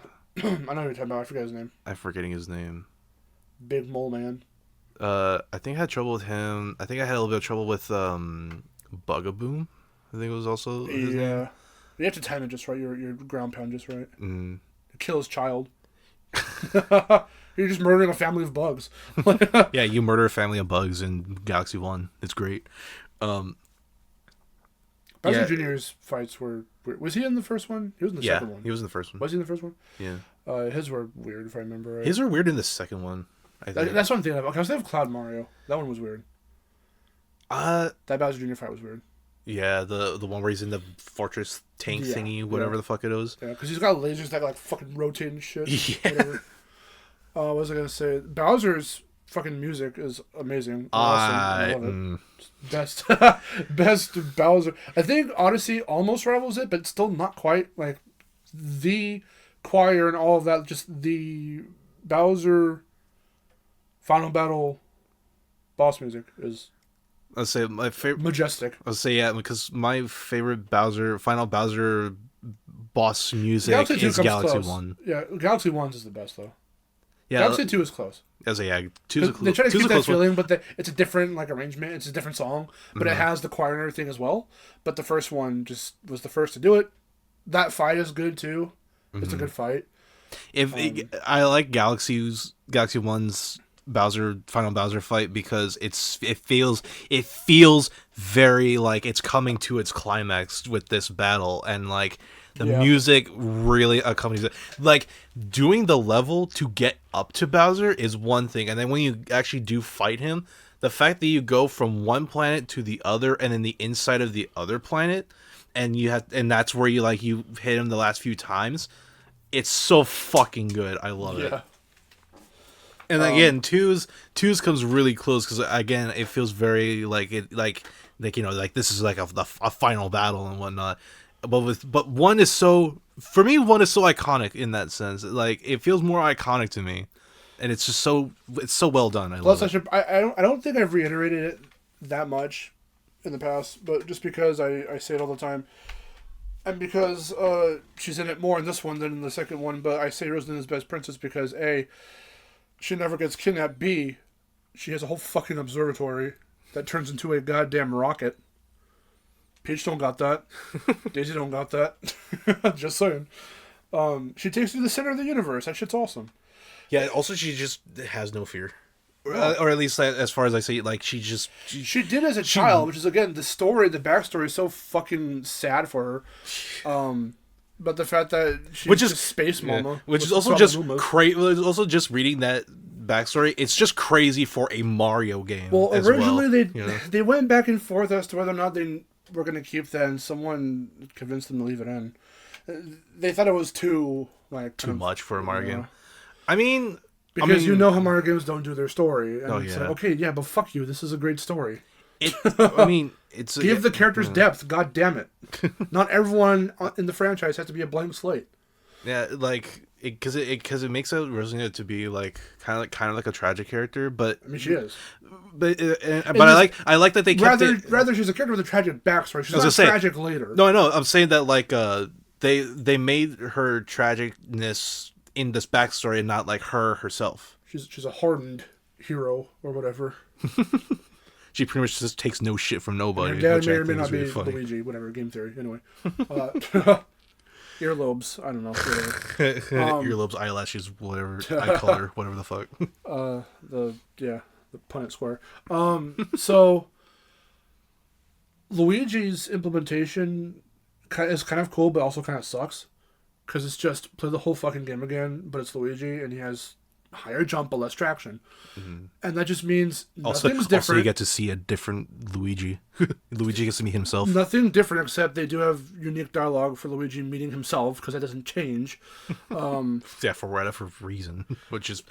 I think the game consistent. I think it's New Game Plus. Yeah. I think it's funny, though. You get the true ending, really though. You get the true ending if you do all 242 stars. Mm-hmm. Which is crazy to think that it's just do 2 playthroughs and you get a good end, like a true ending. And it's not even like that. I also like it shows how... Rosalina going off to do Rosalina things, and then Aluma is left behind. And that's it. I also like how they were like, okay, we'll give you one more purple coin mission, and it's like in the Mushroom Kingdom, like in the beginning of the game, which is cool. Yeah. I do like it. But I find it funny because then you also get the picture where it's Luigi and Rosalina and whoever else. And that's where people either go, oh, they're ship them, or oh, father-daughter, I think. I don't know. Theories are weird. So Sunshine was the first one we remember playing. Galaxy was the first one I remember buying. Galaxy 2 is the first one we followed. Because I remember that E3 trailer, and holy fuck. I was like, oh my god! Like, that's the first one we got, the first Mario game we got hyped for. Because Yoshi was only a little reference on a little planetoid in the first one. He was a playable character in 2. You could ride on him and stuff. He has his own set of abilities and things. That was awesome. That first trailer, so fucking good. Mm. That was an E3, like 09 or 2011 trailer or some shit? Didn't we... 2010? Didn't we watch that on the Nintendo channel? Yes. Okay, because I would say whenever we watch trailers for things, I remember we would always go on the Nintendo channel. At that time, it was on the Nintendo channel, yeah. Yeah, and if it wasn't that, then we would follow stuff like in like the Nintendo Power magazines and whatnot. Because that's where I remember reading about some things, and that's like any other games that were from Nintendo or whatever, like coming out. Like I remember. I remember Xenoblade when it was brand new because it was the first thing on one of the Nintendo Power magazines. I remember Shantae being on the front of a Nintendo Power magazine because I think Risky's Revenge or something was coming out then or something like that. Or there was it was Risky's Revenge, and then they like teased Pirate's Curse because that's where they had talked a little bit about like what Shantae's abilities would have been, but they weren't in there. But most of the other stuff, like I remember also, like I think on one of them was the cover for Galaxy 2, and I remember reading I remember that one. All the stuff that would come out for the game in there. Hell, I think even I used those because I used to use trace paper back then. I liked Galaxy and Galaxy 2 so much that I used trace paper to trace Mario and Yoshi or whatever, and I would put them on the wall next to me. Yeah, little posters. I remember that.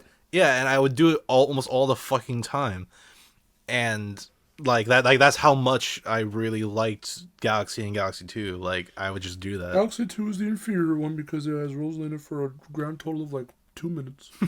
But no, it does a lot of things really well. It has the map system now, like a stage select system.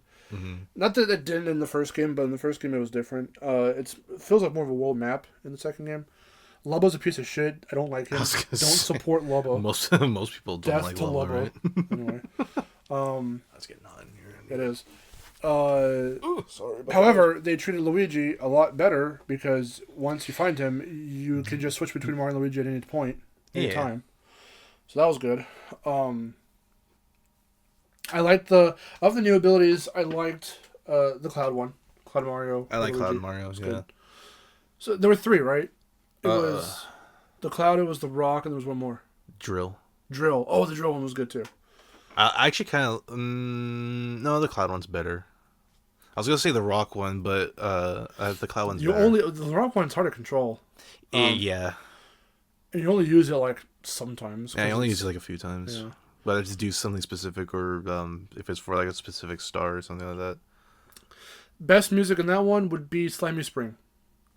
It is so... Best Galaxy is Slimy Spring. That is so unlike any... If you look up like Mario Galaxy 2 OST, look up Slimy Spring, read the comments, people are like, dude, this Galaxy feels like so unique and it's so different from everything. Because it's a vibe. Do you remember that one? Yeah, because it's got that very muted, very like... It's almost melancholic, but it's very like peaceful sounding. It's very good. If you need a... There's like a whole, I think, compilation someone made of like the more, I wouldn't say lo-fi, but like more toned down, for lack of a better descriptor, type of like Nintendo or specifically Mario songs from like across the games. That one's always going to be there because it is so unlike everything else is very peppy, very upbeat. There's Throwback Galaxy. They redid the Mario Galaxy, Mario 64, Bubba Battlefield theme, which sounds cool. I like that remix. Yeah, I do like it too. I was gonna say, but no, Slimy Spring just has a whole fucking vibe all on its own. And getting to the end of the because it's one of those one shot galaxies. It's so short. It has like it's the one shot mission, and then it's like I think a comet, and that's pretty much it. For that galaxy. It's so short. It's criminally short. But when you get to the end of the base mission and you have to free the Toad from the little treasure chest and you get that fucking awesome like sunset, it's so good. It is really good. So for me, yeah, bar none, Slimy Spring is like my favorite galaxy for both the level itself and the music. I really like what's it called? Where was it Supermassive? That's a good one. Yeah, I really like. It's kind of a throwback to Mario 3. I also like it for where you could do the infinite one-up glitch. Oh yeah.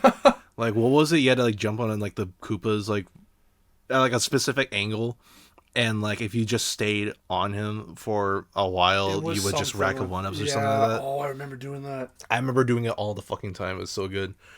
But also I just really like the galaxy in general because I like how everything's massive, everything's bigger, so it's a lot more trickier to deal with some of the enemies and whatnot. And I really like funny enough, I really like what's the name of the galaxy, of one where it's like it's all dark and the only light you see is the flash of like lightning or whatever. Oh yeah, wasn't it called Flashback or something like that? Flash Black or something like that. Something like that. I think so. It was like Flash something. That one's a really good one. I like that one for the level design, or even just the mechanic of everything's so dark, and the only way you could see things is the flash. Most of the Bulbberry ones with Yoshi are pretty good too. I also like Beat Block Galaxy. Yeah. That started a weird trend of Mario games having rhythmic levels. Holy fuck, that would go through for the next couple games actually. But Galaxy 2 started, so we were talking about level design stuff. I don't like it in Mario 64. Mario Sunshine has some pretty okay well-rounded level design. Galaxy 1 is very experimental because they never stick on any one real idea. Like every galaxy is quite different in its own right. But in Galaxy 2, they do this thing where they start, and I forget this is also no, this is not a Thomas Game Docs. This is a Game Maker's Toolkit video of level design in 3D World, but he cites that this philosophy goes back as far as Galaxy 2, where it was a Japanese term, so I'm forgetting it, that is kind of like this 4-act structure. And it has to do with plays and other things along that but you can translate that into like the way you structure things. So level design in a video game. For Mario, Galaxy 2 introduced this thing where if there was a new mechanic, like for example the B blocks, they would put you in a space at the very beginning of the level where you could mess with that mechanic, because every time you spun, it would flip. And so they mess with that where there was like a floor at the bottom. So if you messed the jump up because of the mechanic, right, yeah, you were safe. Safety net. After that, you get through that obstacle. Second act, do it without a safety net. And so it's over a bottomless pit. And you have to make sure that you do it and you don't fall. Then the third act is remix it a little bit more and you can add some flavor. So they've got like enemies around or whatever, or like the laser ring that like expands outward. You have to jump over it. So jump and spin to make it and flip it over. Put like piranha plants or other shit on the things. I like how I'm thinking flip switch, not the beat blocks. So that's my bad. I got them a little mixed up. Yeah, I was going to correct you when I was going to say this. I like how beat blocks. Turned into that has it. Well, I like how it has it to where like enemies will just appear when like the next few blocks switch over, so like they just pop into existence. It's really funny. It's hilarious. And then the fourth act is ramp up the challenge. It's the final bit. Like now that you've got it, can you master it? And so a lot of mechanics and a lot of design aspects have that philosophy in Galaxy 2. Not all the time, but a lot of aspects see that philosophy through, and it wouldn't really shine at its peak until like 3D World. But that's kind of Galaxy 2. There's not a lot left to say about it. The green stars were cool. That was your way of extending the game past just Final Bowser and shit. I also like how Galaxy 2 has the special galaxy where they have a whole ass galaxy dedicated to the Galaxy 1's bosses as well. The boss rush, yeah. Yeah, like Jesus. Even having Fiery Dino Piranha? Yeah. Or whatever. Like it that was shit was really mole, cool. It was Bouldergeist. Bringing back fucking Bouldergeist was really cool, and even just also, some of those bosses. Galaxy 2 was the first to introduce the final extra hard level. Yeah, the gauntlet levels. Don't really care. Grandmaster Galaxy. How long did that shit take? No. That one was fine. The perfect run. That's what I'm saying. The Comet Challenge. The fucking Comet Challenge. It's a daredevil run through the gauntlet. You can't die once. We had to co-op that shit. As the Luma, you had to freeze enemies so I could get by. That's how hard it was. Yeah, I forgot. God, oh my damn. god. I was gonna say, because we did eventually finally beat that. But it took us years. It took us years to do it because it was so fucking hard. Oh my god. Yep. You just unlocked all those PTSD memories. Dude, anytime Galaxy 2 is ever referenced or anything, I think back to fucking us attempting Perfect Run. And my god, it's Galaxy 2 is fun. I mean, Galaxy 2 is fun. It's just that if you're going for like 100% or whatever, the max percent you can do, and you have to do fucking Perfect Run, good luck. Unless you're that good, Jesus fucking Christ. It's such a fucking hassle to. The green stars were cool though because they had you revisit the levels, but you had to revisit certain missions. They'd tell you which mission to revisit, and then all you had to go off of, if you didn't see it in the like level preview before you actually get to start the level, you just have to go by the chime of the collectible of the star. Yeah, and sometimes you had to fling yourself out of bounds. Sometimes you had to like flip and flip the camera. Yeah, Green Stars really made you look at the levels. It was cool. Like really see like what else like you could do in them and whatnot, which I think was really cool. There were some fuck you ones, obviously, but others were like really cool. But that is kind of the Galaxy games. And before we jump into more of like the open 3D or the whatever they would do next, we have to kind of step back a little to revisit New Super Mario Brothers. Yeah, New Soup. Hold on, New Soup. Oh, New Soup is where we get weird. We get a little silly. We get a little kooky. Get a little kooky, a little controversial again. We get a little kooky Von Koopa. Okay, so the first one was all right. I liked it. Wii and 2 were pretty fun. But you can tell I love New Super Mario Bros. Wii. I'm just gonna say that right now. Wii is really fun. They don't do a whole lot of creative things there, but the game is meant to just kind of be run through, and so it's fun for that. I don't think we grabbed everything in that game, but we were not that I can remember. I remember we unlocked World 9, the special world. Yeah, but I don't remember if we beat it. There are songs and levels that are like. I like pretty iconic to New Super Mario Brothers. But I gotta say, with New Super Mario Brothers on the first one, I do like it. I like what I like everything that it did in there. I like the Mega Mushroom. The animation's really good, power up. I remember seeing ads for the first New Super Mario Brothers because they were like, it's like the side-scrolling games, but they're bigger and better than ever, or whatever. That's why it was called New Super Mario Brothers. Well, sure. And then Nintendo and then they were like, they had a fetish for the word new. Then they were like, we can make this a thing. And then they did, and no one cared for it after a while. The thing is, Nintendo got very comfortable with staying in this safe little Mario world, no pun intended, where New Super Mario Brothers, each one that they cranked out was just kind of the same shit. They had enough that was different per game, but they reused so much fucking shit. The models were reused, the fucking music was reused, a lot of the level aesthetics were reused. You're going through Beach World, you're going through Snow World, you're going through the Mushroom Kingdom, you're going through Bowser's Castle, you're going through the Ghost Mansion, you're going through whatever, Ghost House. It was meant to feel like a love letter to, Mario Brothers 1 and 3 in World, but like revamped a bit more and made more modern for its time. So that's why the first two were okay for that. And New Super Mario Brothers 2, which came out later on the 3DS, or was it the normal DS or the 3DS? 3DS. 3DS. It was fine. They announced both of them in the same fucking E3 because they were like, "Here's the one for Wii U," and it's New Super Mario Brothers U, and then they're like, "And if you thought that was enough new soup that you can handle, here's some more Campbell's," and then they had the Gold Mario. It's all about the coins. Get to 1 billion coins or whatever. It was some weird shit like that. Yeah, something like that. Again, it has good tracks and good, levels, I guess. But I want to be completely honest. I only remember the gold flower from 2. That's pretty much it. Yeah.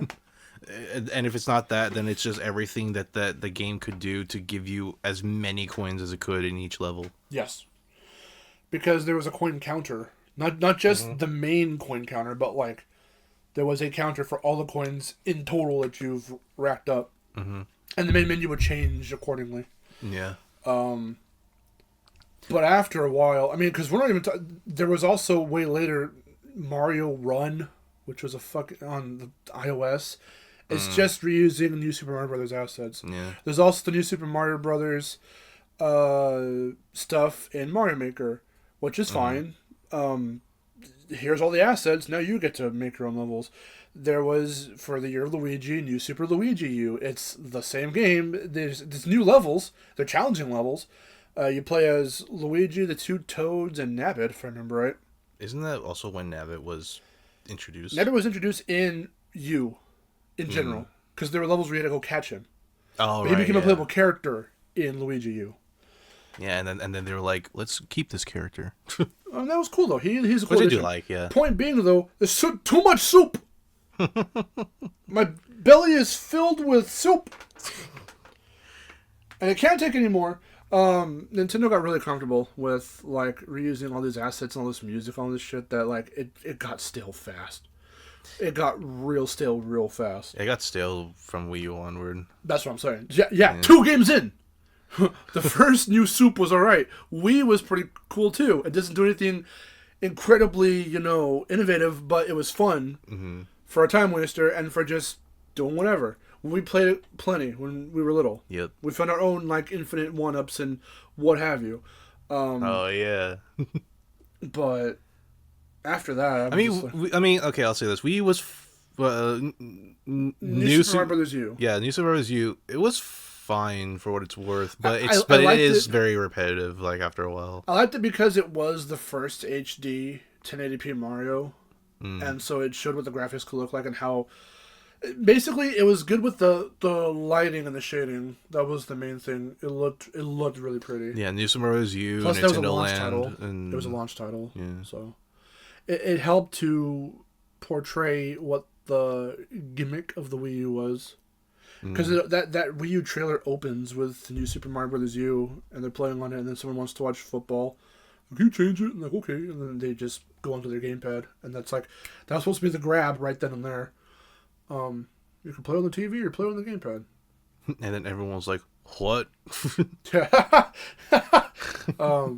Reggie said, It might be fun for all of us, but is it fun specifically for you? Whatever that means. But also, I know we say this all the time. Wii U era was the era of Nintendo where they were like, "How do you do, fellow kids?" That was definitely Nintendo's fellow kids era. Mm-hmm. That's where we got all the memes. We got Reggie fighting Iwata. Say Sakurai. That'd be funny. That would have been funny. We've got Reginator. We've got that little kid who was Reggie goes, "I'm quitting being president. Have this kid instead." Bill, you're fired. That we have Bill, you're fired. Yes. Or what was it? Bill eating donuts or whatever. Bill eating donuts for Yokai Watch. Yeah, I remember that. Jesus Christ. Yeah, it was a very fucking weird era for Nintendo. Like, it was fun, it was playful, but that's definitely them being like at their most like, we're pandering to the kids. Here you go, kids. We're acting funny. Because it was their YouTube... You like the memes, right? It was their YouTube era for sure. Because the Wii U was just a tablet. That's mainly what it was. And the Mario games that... Point being, sorry, we went off a bit of a tangent there about Nintendo. But point being, yes, no, Nintendo themselves, the devs that work on the Mario games got very comfortable with staying in this kid-like... This is just Mario now. You've got the plastic-looking textures on all the characters and the blocks and the enemies. And nothing looks necessarily... I wouldn't say... Definitely not polished, but like... I wouldn't say real either, for lack of a better... Because a lot of other, like Crash or Spyro or Rayman, like, they have a sense of detail to their world, to their models, to their environments... and all that stuff, but Mario always was very safe, very blocky, kid toy-like, children's block-like. Yeah, and especially in Wii U, since they introduced Amiibo as well. Yeah, where also around that era was Toys to Life as well. So like sure. Mario 3D Land and World were the biggest culprits of this. 3D Land was still fun. I like it a lot. I remember seeing again advertisements on the front. We saw the E3 trailer. We saw the E3 trailer. Before it even had the name. They brought Raccoon Mario back. Yeah, and I remember again specifically seeing fucking the cover for it on the front of a Nintendo Power magazine, because I remember how it looked, and I was like, that's as far as Nintendo Power got, was to the Wii U era. That's when it stopped. Yeah, which sucks because I wish. Can see, no one obviously can see it in the podcast, but I've still got... I can see at the very end the fucking Wii U gamepad. I have on my wall, there's a poster that came with the final issue of Nintendo Power, and it chronicled all the front covers of all the Nintendo Power issues from the first one to the final one. Because the final one was a modern recreation of the first ones. Yeah.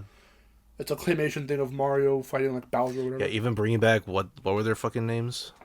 Nestor? Yeah, Nestor. Or Fester. Someone like that. I think it was Nestor. I can't remember. But 3D Land and World, 3D Land for being on the 3DS, and it was one of the biggest games that pushed the 3D effect. It was cool. And it worked. It definitely worked. The effect worked because it's messing with a certain point of how your focus is with your eyes. It's obviously an illusion, but the way they got it to work, like, definite, like, crazy tech went into that. Yeah, when the 3DS came out, I really loved playing with it, and I really loved the games and whatnot. Whether it was the little inbuilt like AR fucking games with the AR cards, face raiders, yeah, or even just taking pictures with the cards and whatnot, like of your Miis, or just taking pictures, and then you can put the 3D effect on, and it would actually like put an FOV on your fucking pictures. This shit was awesome. It gave it depth. I remember there was one specific one I took of you. We were like at Sears or something randomly, and I had my 3DS on me. I took a picture of you, and you were outstretching your arm to me, and then putting on the 3D effect. Like, it worked. It was really cool. Somehow it knew like what to kind of map, so it could give things like depth. So they did the same thing again, going back on the topic with 3D Land, and that was cool. And it didn't follow the philosophy quite yet. It was kind of there, but it went back sort of to Galaxy 1's kind of like, let's just throw shit per level and then, experimented every single level. But it didn't have like a solid structure just yet. Like it kind of did because they redid the flip switches where instead of spinning, because he didn't have that ability, you had to jump. Every jump made it flip. But 3D World, which is like its, I guess, sequel, is where they did a lot of like, okay, well, let's go back to the Mario 2 thing of you could play as either Mario, Luigi, Peach, or Toad.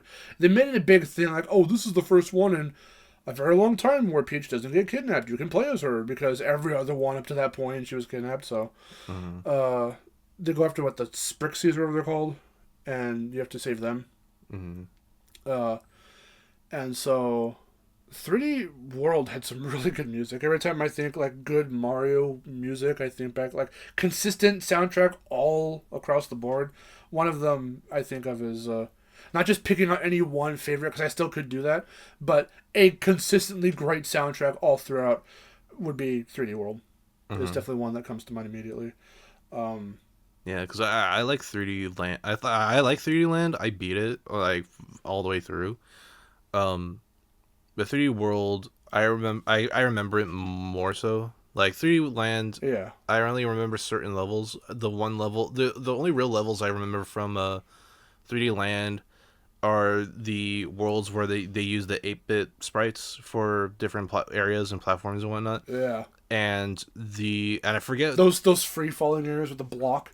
The little copter block. Yeah. And I remember the level where they did the Zelda reference. I forget what it was. 5-2. Yeah, well, I'm surprised you remember. Because I played it all the time.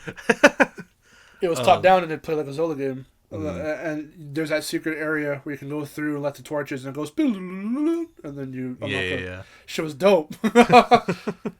I also remember, I think it's 3D Land, in some of the fucking ghost house levels, having that little specter thingy, whatever the fuck it was. Oh yeah, that was also the weird era of Mario games where they would hide like creepy shit in the background. Hell Valley Sky Tree, we forgot to talk about that shit in Galaxy 2. Yeah, there were a lot of iconic things that came from some of the games. Like, do you remember the UFO? That was in 3D Land. Yes, I remember. You can see it in as early as 1-3 because that's when you first get the binoculars and they use the stereoscopic like movement for the 3DS to move around. You can see.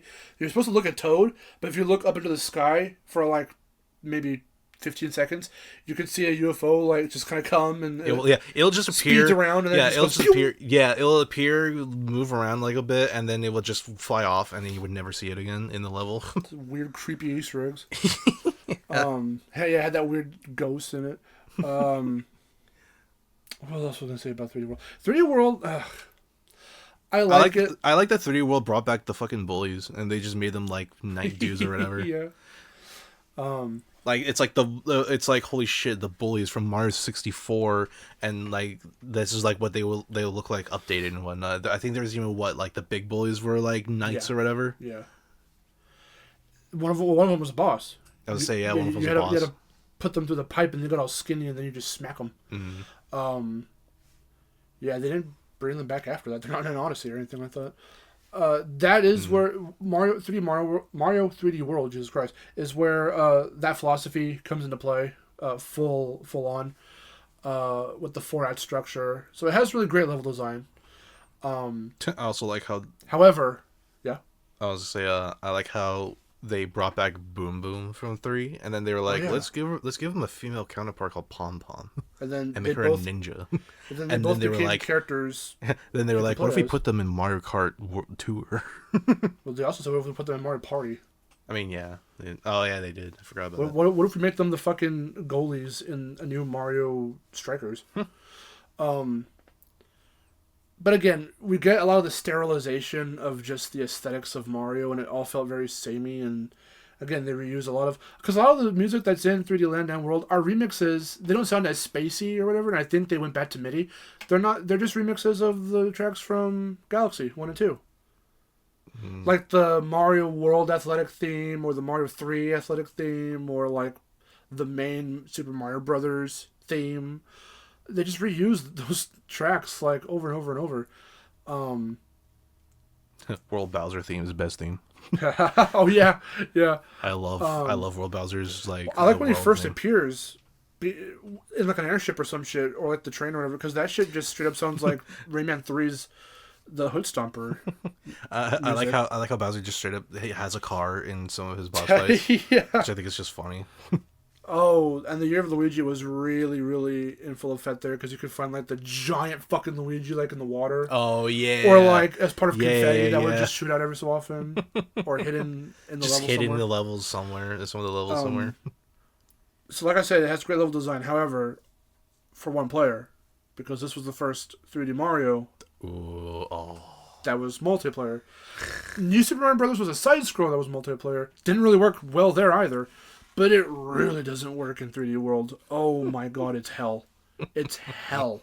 Because you're all jumping about, trying to do... Oh my god, the ones that are the flip switches, good luck. Good fucking luck. Yeah, because... Trying to do that multiplayer. Yeah, because since you do the flip switches by jumping Everyone's gonna be jumping. So of course if everyone jumps at different fucking times, yeah, it's gonna be utter hell. It was hell.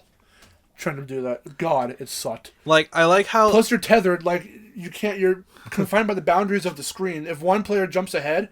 Or actually, no, you're technically not. Because if one player jumps ahead, everyone else just dies and goes into little bubbles. Mm. Like, so one person could take over very easily, or you're all stuck trying to get through a little platforming challenge, and it's just you're losing lives after because you all share lives. Mm-hmm. It's shit. It's shit. They have yet to make an effective, well-designed Mario multiplayer game. They've never done it. For platformer, they've never done it. Mm. No. And whatever quote-unquote co-op that you have in a 3D game, Galaxy 2, Odyssey, shit. No, don't do it. There's no point. There's no point. Only point to do it is in the fucking perfect run in Galaxy 2. Other than that, there's no reason to control a fucking Luma or Cappy. There's no reason. Mm. Even Galaxy 1, too. It's stupid. Like, there's no point. Galaxy 1, there's like straight up no point. Is there even co-op? Oh, that's right. You're a fucking pointer. Yeah. It's just a pointer. You're just a pointer. You're not even a character. You're just a pointer. Player 2 pointer. It's shit. They have not made a good or any kind of real attempt at a... Again, Mario 64 Co-op Deluxe, which isn't even official, is your best go-to for a great co-op multiplayer Mario game. 3D, full open 3D Mario game. If the next Mario game is that, I pray to the gods above, please. But pray to Miyamoto. But other than that, I don't know. 3D World though is okay. It's fine. I do like it. I also like how they were fun. like. I also like how they're like, you got through the main thing. Now do these few other levels. Now you've got Rosalina. Playing with Rosalina was fun. I was glad. Which I like that they gave. Which I like that they awesome. Gave her the fucking her spin. Yes. Or they gave her the galaxy spin. Yes. Also, fuck whatever the gauntlet level was in 3D World. Champion Road. Yeah, Champions. We tried that on the channel. We did. And we didn't even beat it. Nope. I don't think we. No, we did. We did beat it eventually. We did. I'm standing up. Sorry. We did beat it eventually off camera for whatever. We decided to come back to it. I think we finally got the gist of it. I think we did finally beat it. I know. I think we did too. Yeah, also, I'm taking my shirt off now. Also, it has some stupid buttfuck screw you challenge where they say, hey, do you want to actually have everything? This is more for bragging rights, but do you want to have everything on your profile to show? You have to play the game, every level, with every character, including Rosalina. Why? Why do you make us do that? Also, not only Why would you do that? Also, not only that, but touch the flagpole. Yeah, touch the top of the flagpole with every character, and have it. That's what I meant. All gold. Yeah. That's what I meant. It has to be a gold flag with every character. This is not Crash 4, which didn't come out that time. What are you on about? Are you mad? Yeah, 3D World's like the Crash 4 of the Mario games. Pretty much. It's just like, And so we stayed there for the longest time. And I was going to mention that we might deviate to some other spin-offs. Like Mario Party kind of became stagnant after a while. And they didn't... Nintendo is still trying to get... Still, to this day, trying to get out of this funk of... We're not going to make funny, random, exclusive characters to these different spin-off franchises or what have yous. We're just going to use a Toad, a Goomba, or whatever, right? Mm-hmm. Mario Party, it stopped being like these crazy little characters and it became the Toad. The Toads, Toad or Toadette, now your hosts. Say Mario Party got stale after from 9 onward. After 8. Because like 9 onward, yes. Yeah, because I don't have much issues. I mean, but hold on. Instead of specifically talking about like party, I'm using that as an example. No, I know. I'm just saying that like, I think I even reiterated this in the Smash podcast when we briefly talked about party or something, or we mentioned it somewhere. I forget what. Maybe the consoles. I don't remember. I don't have too many major issues with 9. I think 9's a okay game for it being different, but then afterward they just kind of stuck with that, and it's kind of like, okay. It kind of just didn't really become like, not innovative, but it wasn't really fun in the sense that like it wasn't wacky fun. Sure. Not like the older Mario parties like 6 or something. It got stale. You know. Party got stale. The RPG games got stale. Paper Mario got stale. Mario and Luigi got stale. A lot of those games, a lot of the sports games, golf got stale, tennis got stale. A lot of them just were not. Kart, thankfully, managed to miss that. They stayed pretty. Mario Kart 8 had so much content for it, and Deluxe went on. Deluxe went on for as long as GTA 5 did. It went on for over a decade of content and support. Thank God we're getting a new one now. So, point being, a lot of Mario stuff around that time got real stale. People were just wanting some new shit. Thankfully, with Odyssey, we got that. And we had our first glimpse of Odyssey with the Switch trailer back in 2017. It was insane. Or rather, I think it was 2016. I can't remember, actually, when it was. When did Odyssey come out? No, because the Switch debuted, well, rather launched, I should say, in March of 2017. So almost, pretty much to the day, close to when we're filming this, it had been out for exactly, 8 years? Which is insane. But, in any case, yeah, Mario Odyssey was not a launch title. Zelda was. So I think it was E3 2017. Yeah, is where... No shit. I'm so stupid because we went to fucking E3. I played Mario Odyssey at E3. I forgot about that entirely. Because they showed off the Switch in its little reveal trailer, or announcement trailer. I love that trailer because it seemed like Nintendo was finally going... Ow. I hit my elbow on the thing. It seemed like Nintendo was finally going down this road of, okay, hey, we're done with our fellow kids era. We're going to hit like the 20-somethings now, which is my age at that time, right? We're going to hit those like young 20-somethings or whatever. You guys are a little bit grown up now. It's been, 5, 6, 7 years. So we're going to, do something a little different. Yeah, it didn't feel like... That trailer didn't even feature kids. I was gonna say it really didn't feel like they were sticking to family things. It was more like you can just play anywhere, you can play anything, anywhere, anytime you want with whoever you want. Well, also because in their lineup they showed off like Skyrim and like a bunch of M-rated shit, and it's like, okay, cool. Like, finally, it felt very different. It felt very much like they were expanding like their kind of demographic in a way. Yeah, their outreach, as it were. Yeah. Miyamoto even said, like, we do want to eventually hit, like, a more mature... Along with, of course, our, younger audiences. Because even nowadays, like, they're still in, like, the family-friendly shit and whatnot, but every once in a while they kind of regressed a little. Because the trailers and shit that came out... Do I even have to mention the... I know it's Wii U era, but, like, the Smash 4, like... cringe amiibo Smash 4 trailer. Oh, God.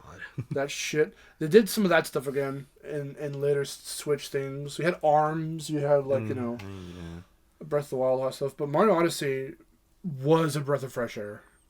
Because that first trailer, which we reacted to on Destination Mark, we reacted to that trailer.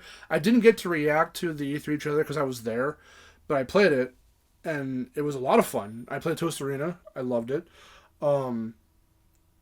And them saying, okay, it's the first sandbox... Also, I don't think I really said it. Our first glimpse of Mario Odyssey came from seeing a little bit of Toast Arena in the Switch trailer. But then we would get... And we didn't know what it was called. We were just like, oh, fuck, that's a new Mario game. And then we got our, official reveal and let this direct or whatever later. Then there was the E3 trailer where they showed off Pauline. We heard Jump Up Superstar. That's when they showed off the capture mechanic. Shit was fucking awesome. Like, finally, we're doing new shit, weird shit. New Donk City, realistic humans, a dinosaur, a real, actual dinosaur. later in the final game, the Lord of Lightning, which was the coolest thing. The coolest thing. It's so fucking good. I love that boss battle. I even just love that boss in general. I kind of wish they did a little bit more with him, but it's so fucking awesome. Chase and I played, a lot of Chase's reactions to Odyssey when we were playing for VidGames was blind. So he didn't get to see the Lord of Lightning. I watched him play a whole bunch on his own at one point in time as we were recording, but then he stopped at a certain point, and as we were playing, we got up to where he left off, and then from Lord of Lightning onward, it was just pure blind for him. And that was cool. And around that time, that was 2017, so 64 just hit 21 years around that time, so in development. I'm sure Odyssey was in development at the time of the 20th anniversary of 64, so you unlock the Mushroom Kingdom, and then as the final area, and then from there, it's just a giant one reference after another to homage, I should say, not even a reference to 64, because you get the suit, the costume, that turns him into the old model. You have the courtyard done in the polygonal style. You have the Ellisreal plaque is still there. You have doing the boss rush, and you can jump to the portrait, and it goes da da da da da, just like in 64. All the moons are stars, and when you pick them up, I didn't realize this. I'm stupid. It took me a while to realize it. The actual Odyssey moon jingle is a remixed version of the Star Collect jingle in 64. Play them in your head, side by side. It's the same... it's the same thing. It's the same thing. Think about that. I do like that they reverted back to the old... They did, yeah. The old Star jingle, and having the... Yoshi is there. You find him on the roof. It was cool. For as weird as I have my opinions on, 64 and all that, seeing all of that retroactively, I'm like, okay, well, for everyone who loves 64, which is everyone, and all of that, this is going to be so great for them. It's going to be so cool. And that was 2017, the era of when Crash came back with Insane, so that was my childhood, being like, fuck, it's back, and having all that stuff, and so getting to revisit the old 90s stuff in the 2010s, it was the late 2010s, it was cool. But Odyssey it oozes personality, and every kingdom is so different from one another. Fantastic level design. The first sandbox Mario game, so you can do most missions and things in any order. They really just push you to do a kind of linear path, because it's what moves the story along. But after you even do that, you're still not done, because before you can progress, you have to get some odd 20, 30 more moons before you can move on. Some are hand given to you, but others you have to work for. And they still manage to do the weird little galaxy style challenges where they're very linear, but it encompasses the best of everything that came before it, basically. And it has so many references. I love how a lot of those games at that point in time were doing the legacy thing, where it's most other, we talked about, Sunshine, I don't think it has too many N64 references to it, but Galaxy 1 and 2 have a bunch of Mario 64 and Mario Sunshine references in it, but Odyssey references so much shit. It references Dr. Mario. It references was it Mario Paint or Mario something or other? The Scientist Mario. That's a reference to one of the ads. There's Astronaut Mario or whatever. There's that as well. There was the artist Mario from Mario Paint. There's a bunch of 64 shit. There's Sunshine. His golf outfit. Yes. There's the Sunshine shades and the little shirt. Yeah, the shades in the shirt. There's some Galaxy references in there and stuff. It just encompasses everything. And that's what made it really cool. And it felt natural. It didn't feel remember this? Here's a song from that. Here's a this from that. No. It did it in a natural way. You unlock shit.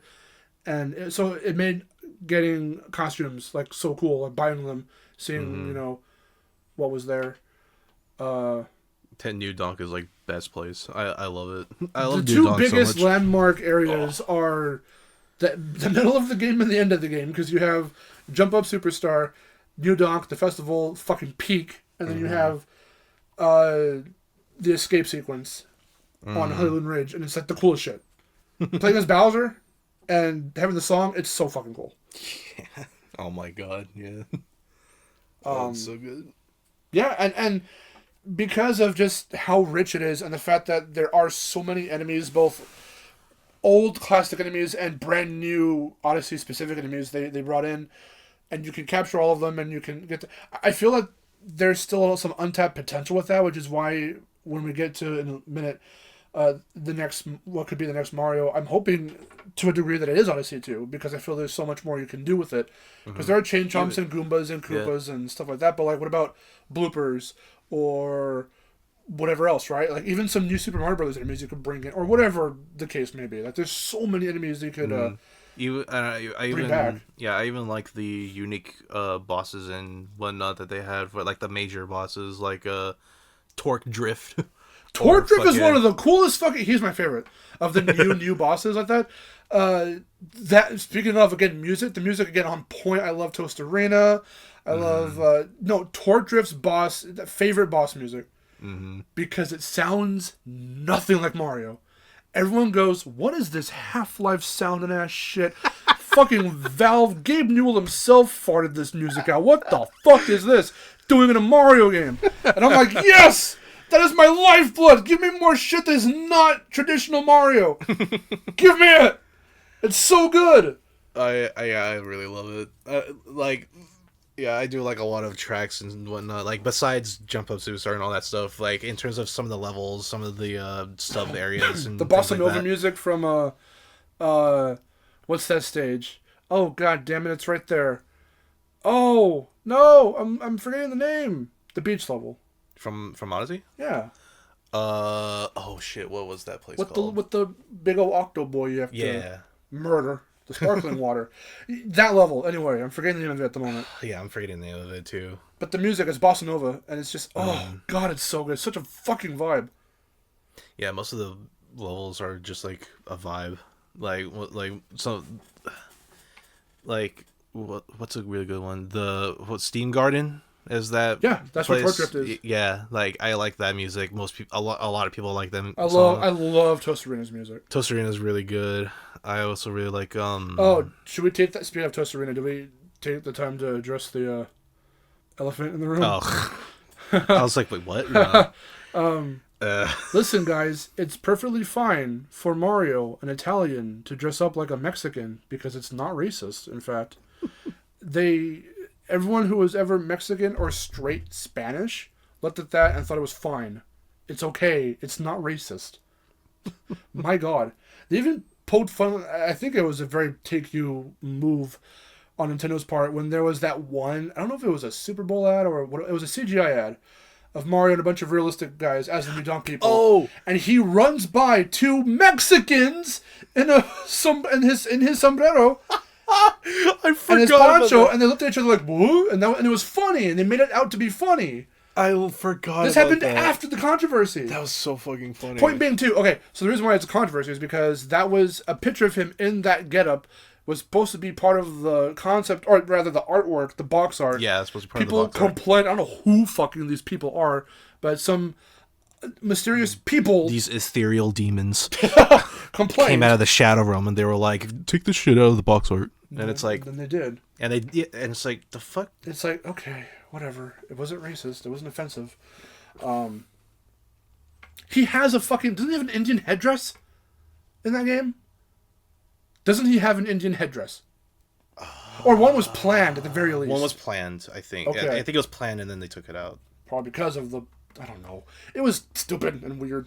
I don't remember. Luigi gets no time to shine as per usual. They shafted Luigi to be like, hey, run. Hey, do you want to pop balloons? Okay, the cool thing about that though, because we used to watch like Donkey's videos and some other people's videos, that became a whole thing in and of itself. Because first off, it's amazing to watch anyone speedrun that game. Because again, it felt like a natural evolution with the fact that Mario 64 started these different. We were talking about the toolkit of the jumps. So 64. Introduce a lot of that stuff. Odyssey expanded on it tenfold because you've got the roll, the ground pound into the roll into the whatever. Like there's so many different little intricate things. Yeah, spinning down into the roll to go faster or whatever. Yeah, no. And the momentum and movement you can get in midair from that because there is no fall damage. So if you're in New Donk or wherever, you're on the skyscraper and you just go bat blah, and roll off, like you can gain crazy speed and momentum and distance to do all kinds of crazy shit, especially in Balloon Run when you're like hiding balloons. It's crazy. The way you can throw Cappy like up, forward, bottom, you can make them go around you. Yeah. Jump on them as a platform, like it's really, really cool how they integrated, because the whole thing about Odyssey is hats. So with Cappy being like a huge mechanic, plus he's actually a genuinely helpful like assistant character. Luma doesn't do shit. Flood is annoying as fuck. She's basically Navi, but Cappy is actually helpful, because if you're still missing shit in like a sub area or whatever, he'll tell you. He'll hint at it. He'll be like, I think we're not really done here. There's still some stuff here. Or if you are done, he'll say, there's nothing to do here. So shit like that's really cool. Plus he's not that annoying. I know people don't like the banjo speak or whatever, but I think it's fine. I would prefer it, actually, honestly. It's whatever. But there is still some voice acting, not necessarily with the characters, but there's the announcer, for the New Dog Festival and stuff. And then there's the 2 songs that have lyrics. Sung by Pauline's voice actor, who also, I think, voices Tails. Oh, really? Yeah, it's weird. But, yeah, no, it's cool. Honestly, it's so fucking fun, dude. It's a lot of fun. Yeah, and we were talking about like replayability and whatnot for some of the other games. Very replayable. Odyssey is very replayable. Well, considering the fact that the moon count caps at 999, you only need 500 to get everything in the game, including the top hat on top of Peach's castle. I think so, yeah. It's 500 or maybe 800, but it's up there. I think it's 500, something like that. It's the freedom of being able to do whatever you want, whenever you want. And a lot of Mario games at that time were not like that. You had to go down a certain path. And you had to do certain missions, and it wouldn't let you skip missions you didn't want to do when it was annoying. And for as much as I love Galaxy 1 and 2 and Sunshine, they have shit like that. 64 birthed that shit. But Odyssey says, no, go for whatever you want. There's a specific path you need to go down. But beyond that, yeah, it'll direct you to where you can progress. We have to progress through story or whatever. But other than that, that's the most direction it gives you. Other than that, you could the game is basically like, just do whatever the fuck you want. Like, if you want to go out of your way to collect some of these extra moons, either early on or later, go ahead. Like, As far as 3D Mario goes, since that's the topic of the podcast, like, I think that should be the definitive direction for Mario games going forward. Like 3D mainline Mario games, open 3D Mario games, going forward should follow that formula, because I feel there's a lot of untapped potential. And just that, what am I looking for? The replayability, for lack of the term I'm trying to find, it works. The gameplay loop is what I meant to say. The gameplay loop, it works, and it's fun. And you don't really get too tired of it. Even when you get tired of it, just put it down for a while, come back to it. You can either pick up exactly where you left off, or stop whatever you're doing and just go do some other shit. That's how freeing it is. So I would love to see more levels, more enemies, more things. I just do like a Galaxy 1-2 situation, do Odyssey 1, Odyssey 2. But again, the weirdness of it and the craziness. Mario's very expressive in that game. They finally, speaking of again how bigger and more dense the environments are, and how they look physically, how they look is different. Like New Donk almost looks photorealistic in a way. It's not quite like GTA level, which funny haha joke. When Odyssey first was shown off, we had Real Mario 3D or Mario Odyssey or whatever it was called, that GTA Mario video. It's the graphics or the look of something like New Donk is not exactly photorealistic, but in terms of the design and the aesthetic and the look of levels like that one specifically, they try to be weird and make it as realistic. Like, what if Mario was in a real place like that? Real roads, actual cars, real looking people. Like, if you looked at the New York or the New Donk residents as just their 3D model, you would never think that that's a character in a Mario game. That's what's cool. I like shit like that. It's weird. It's funny. I want a little bit more of that. Also, never forget what they took from us. They took Rosalina with a fucking guitar. Fuck Fuck! Which is so fucking... Fuck! Casual wearing guitarist Rosalina with ripped jeans? Fuck! Fuck! Mind you, too, in those concepts, Neodonk was going to look cartoony, and the humans were going to look Mario proportioned. I'm glad they ditched that shit. They made the city look more... Ironically, the way you see it in the movie. How it looks like Super Nintendo World or whatever. Neodonk was going to look like that. I'm glad it doesn't. I'm glad it has its own feel. It's very Donkey Kong 1981 centric. I love that. But god damn it, Casual Rosalina, fuck! I would have forgotten to mention it if you didn't bring it up. Because I should have suppressed the fact, repressed the fact that we were robbed. Yeah, I mean, we were robbed of that. God damn it. Because every time I think about it, I weep. Because I was thinking about the concept art being like, yeah, the concepts for a bunch of different shit for Odyssey is very interesting to look at. And then I thought of Rosalie and I was like, fuck. They took. How could they rob us of this masterpiece? Because even Mario, well, speaking of looks for characters, Mario himself, finally in this Switch era, is more detailed. He doesn't look all plastic and shit anymore. Like, he actually has like individual little hairs and stuff, and he's got more textures on the overalls and stuff, and his shoes are shinier, and he doesn't look rubbery anymore. Yeah, and he's a lot more expressive and not like... He is. And not very, like, stilted. Also, I love Odyssey for the fact that they don't pull any punches, quite literally. I like how this narrative works for Odyssey, because it is another game where Peach gets kidnapped. However, instead of it being like, oh, here's the beginning of the game, opening cutscene, she's kidnapped, we never see anything about her or Bowser ever again until the final bit.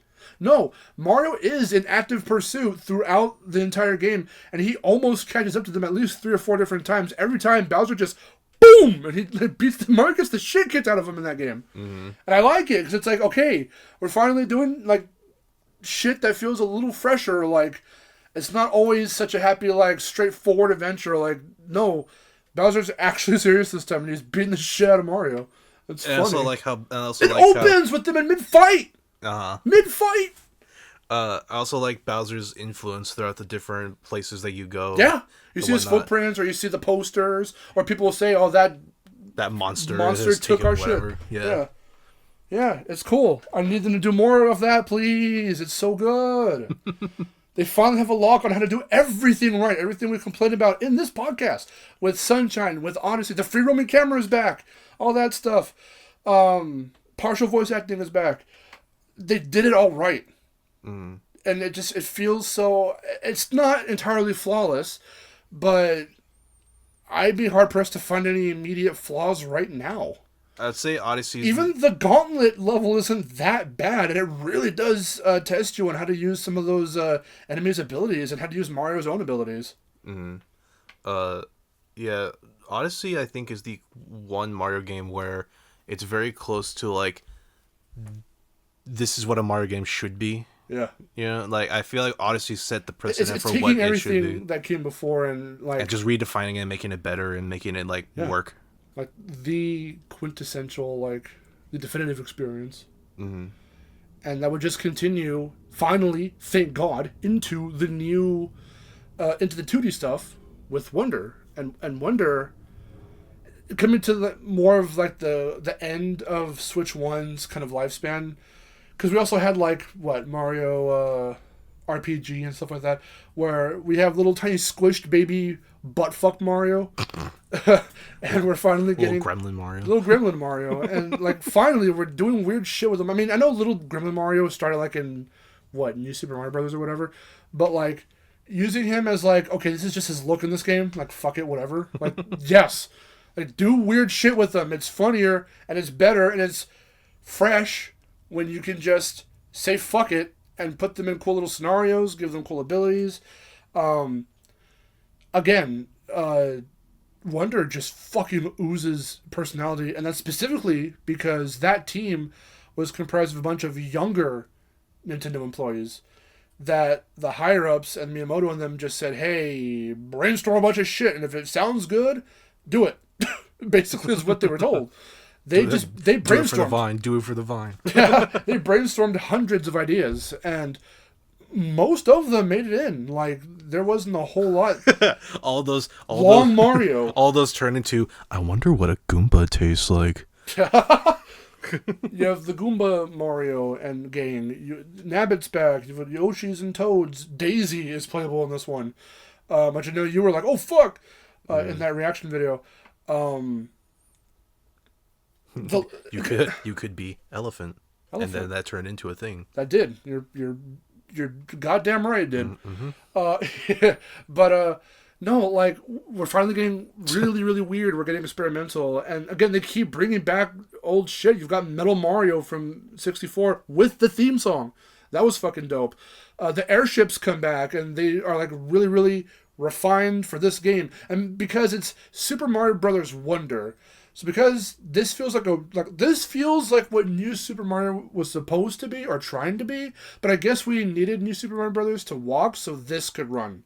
Because New Super Mario Brothers, we've said it before, again, in this episode, doesn't have a lot of substance. It has cool abilities, but it doesn't do anything necessarily intricate with them. And, you know, the level design is, like, okay at best. It's inoffensive, but it's not always fun. Generic. It has some stale. It has some cool things about it, but it does get stale, like, after a while. But, like, Wonder, though, sometimes it's hard. Sometimes Wonder has hard levels. And they'll tell you, they'll gauge it with, like, stars. Okay, this is like a 4-star level. 1 star, not hard at all. 5-star, gonna be pretty fucking tough. It was fun. I liked it a lot. It was a really fun game.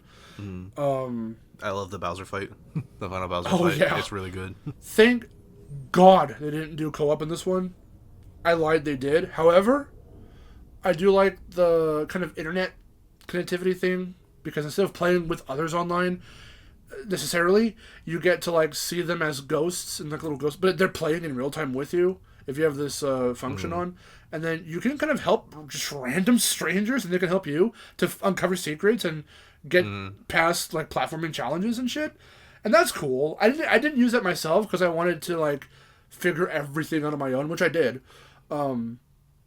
I did everything in that game. I got all the badges. I love the final badge you get, because it's just, I don't even know who it is. It's some probably audio guy doing not all, but a lot of the sounds a cappella. The jump, the coin grabbing, the like how we just do that. That's a sound effect you can unlock with the badge in the game. Yeah, I forgot about that. Boom, boom, like, it's just like, it's sound effects, it's voice effects, it's fun, it's shit like that. I need more of that, please. Yes, this is good. Get weird, get silly. The Wonder Powers are fucking insane. There's, like, so go crazy, many of them. go stupid. Yeah. What was his name? Do you remember Koji Kondo? Came back to do a lot of... I say came back as if he went anywhere. He did a lot of the music in Wonder, and you can clearly tell. And me saying, too, I didn't really finish the thought. With New Super Mario Brothers, it didn't feel like it was really... whether you're talking about the very first one or New Super Mario Brothers as a whole, does it feel connected to Mario Brothers 1, 2, 3 World? This one does. This one feels like... Wonder feels like the... Like, people are even saying this. This feels like Super Mario Brothers 5. Because World is technically considered Mario Brothers 4. Because it comes right after 3. So you have, like, Mario Brothers 1, 2, 3 World, which is, like, unofficially Mario Brothers 4. This feels like unofficially Mario Brothers 5. Point being, yeah, airships are back. That theme slaps.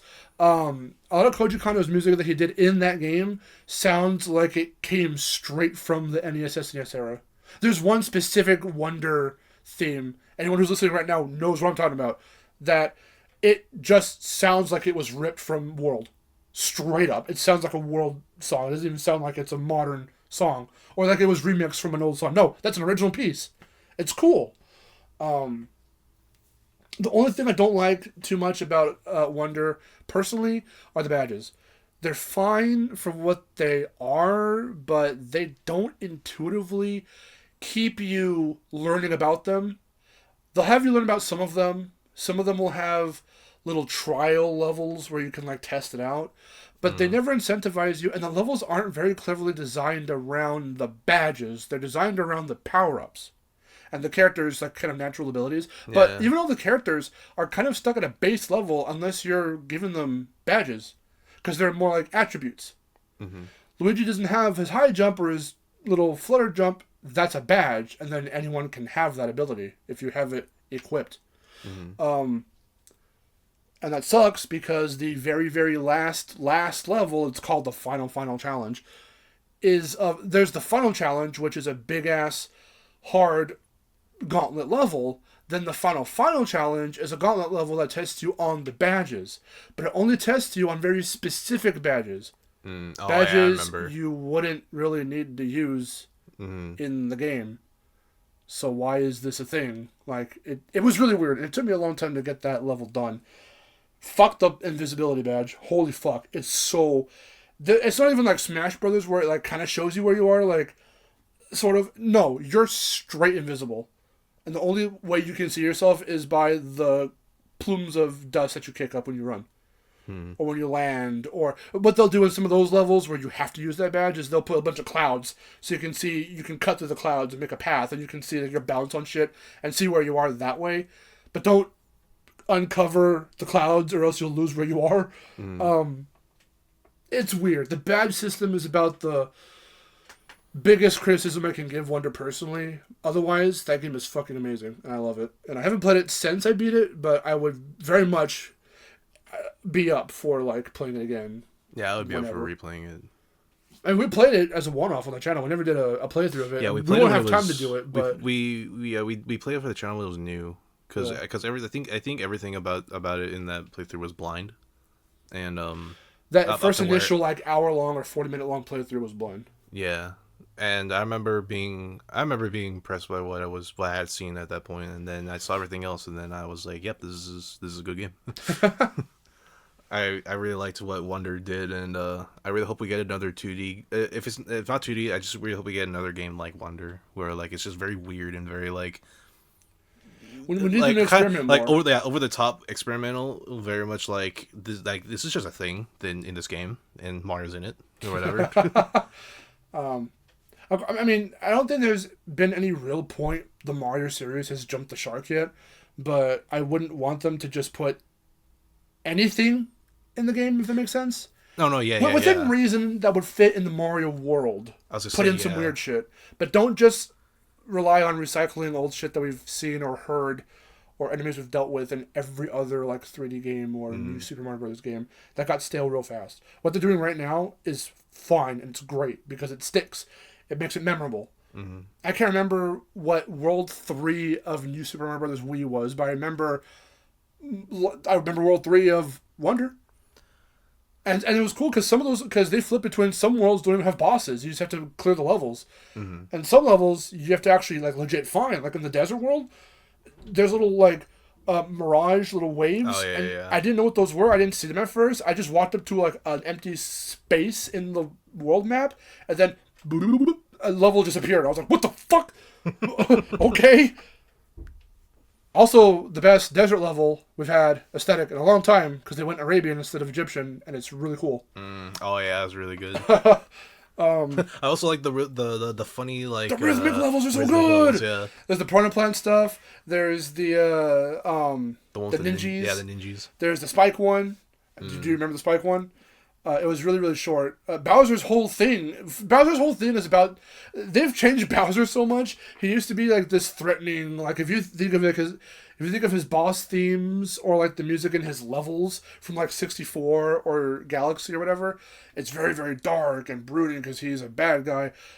Ever since like after Galaxy 2, somewhere within Mario Kart 8, because even the Bowser Castle level music or tracks in... the Mario Kart series went through the same change. Somewhere like 3D World had been the first one where they said, Bowser's a rock star, actually. And heavy metal's now his shtick. And in Wonder, his entire thing is, I'm just going to bring bad vibes around, but I want everyone to listen to my banging-ass concert. That's his plot. I mean, it also helps in the Mario movie that Jack Black voices him. But... they really pumped it up. He wants to accomplish that goal by turning into a castle. Turning into a castle, yeah. And then he has a mini little castle Bowser in the castle. Oh, that's the one you fight. Oh, yeah. That's what you fight. I forgot about that. It's really weird, again, but I love it. Yes, yeah, it's weird, but I love it. So many crazy ideas. And it's good.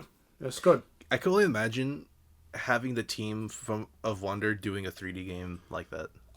Which would be really interesting, I think. Hope that team... Well, that leads us into the last thing for the podcast episode. Oh, stand up real quick. Oh, God. I know we're getting tired. It's hot in this room.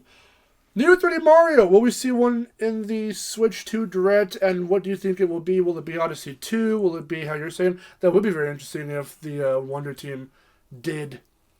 It'd be interesting if the Wonder team did Odyssey 2. Just put that shit together. That would be insane. That would be interesting. That'd be like a lot of crazy, weird concepts, but I think it'd be very... If they could make it work. Innovative. Odyssey is already 8 years old. That's fucking crazy. I don't like that. That's insane.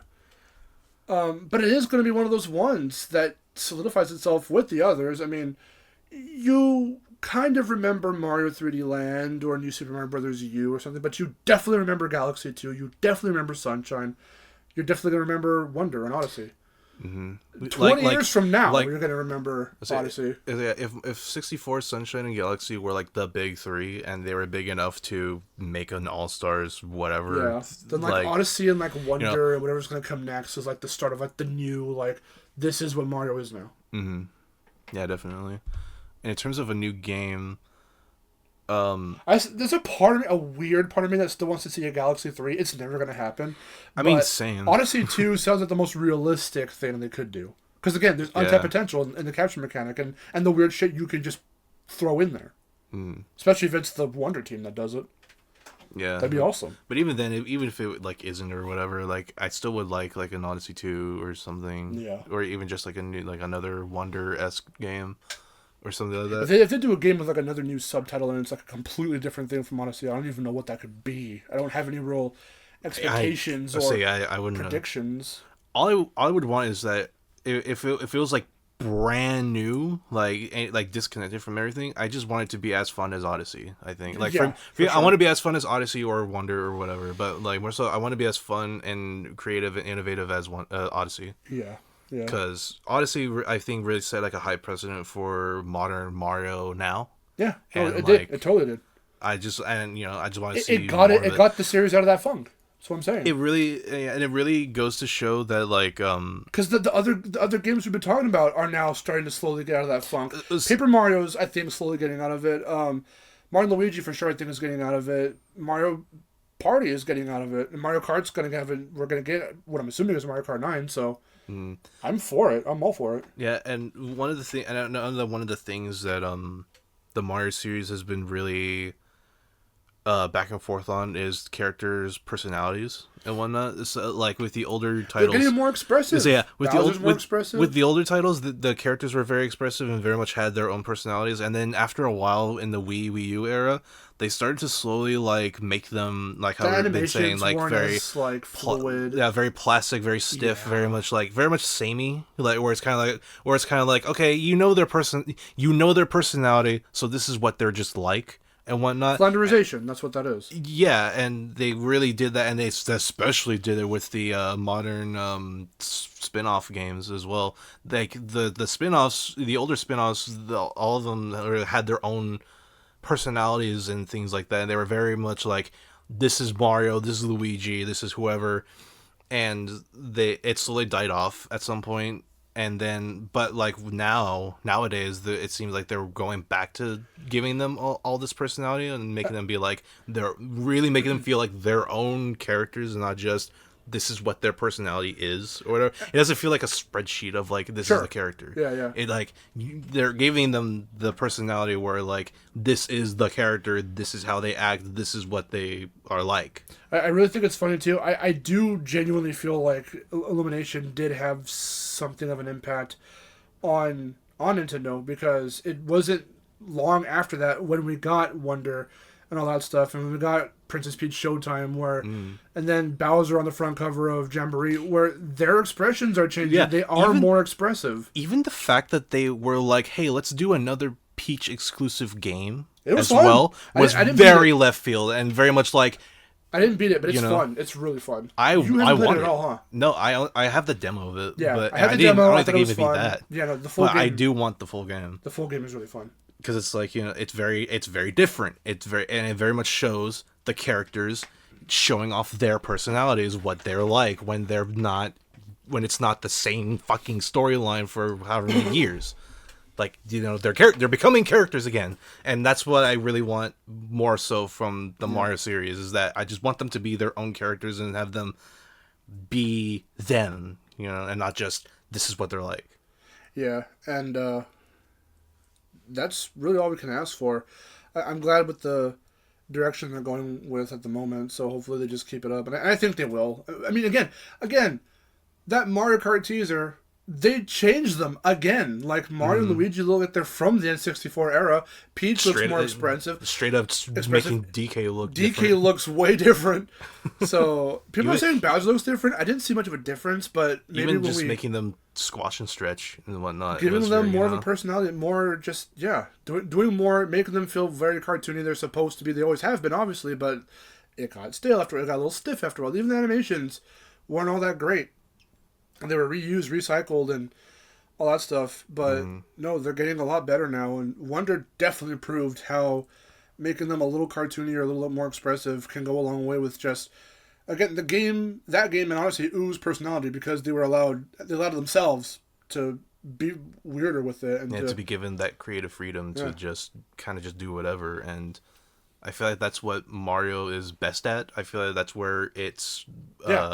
peak at, where like if you're just given, because the older Marios were pretty much like that. They were just kind of like, do whatever the fuck you want, make this weird ass enemy, and this is just a thing in this world that's just And there was only so much they could do with what they were given for the tech around that time, but now that we've got the Switch too, which is why tech matters to a degree. I know Nintendo doesn't really focus too much on tech, and they can still make some pretty environments or great looking games overall, but in increasing your tech and making it known, hey, we're still in the tech game as well, because even though Sony and Microsoft are big dick in their specs and stuff, and Nintendo doesn't do that, they should do it a little bit, only for the fact that they can let everyone know we are going to make the games more dense, we are going to make the characters more expressive, we can do more when we're given more, and we're going to take advantage of that. And it'll show, and that's really all we can ask for. But I'm very confident in the future now that we've got Odyssey and Wonder, and we're going down this really nice. The RPG remake was really cool. Didn't play too much of it, but from what I played so far, I liked. I have to get used to it still, but with the weird little gremlin Mario and Luigi and the new Mario Kart, going back to like the N64 era looking designs. I don't know. We'll have to see what they do with it and how they're going to reinvent it again, Mario again, and see if we do get a new game in that direct. So we'll see what happens with all of that. I am burning in this room. I just feel very warm. I am like sweating. It's not even like... I feel like I'm in like an oven. Happy fall, everyone. Happy fall. Fall. Spring. I can tell time through the seasons. Summer's just gonna suck, though. Tune in next time. Yeah, the fucking summer is going to be so bad. It's gonna be so... Mario so Sunshine. Mario Sunshine will cool us down. Surely. Yeah.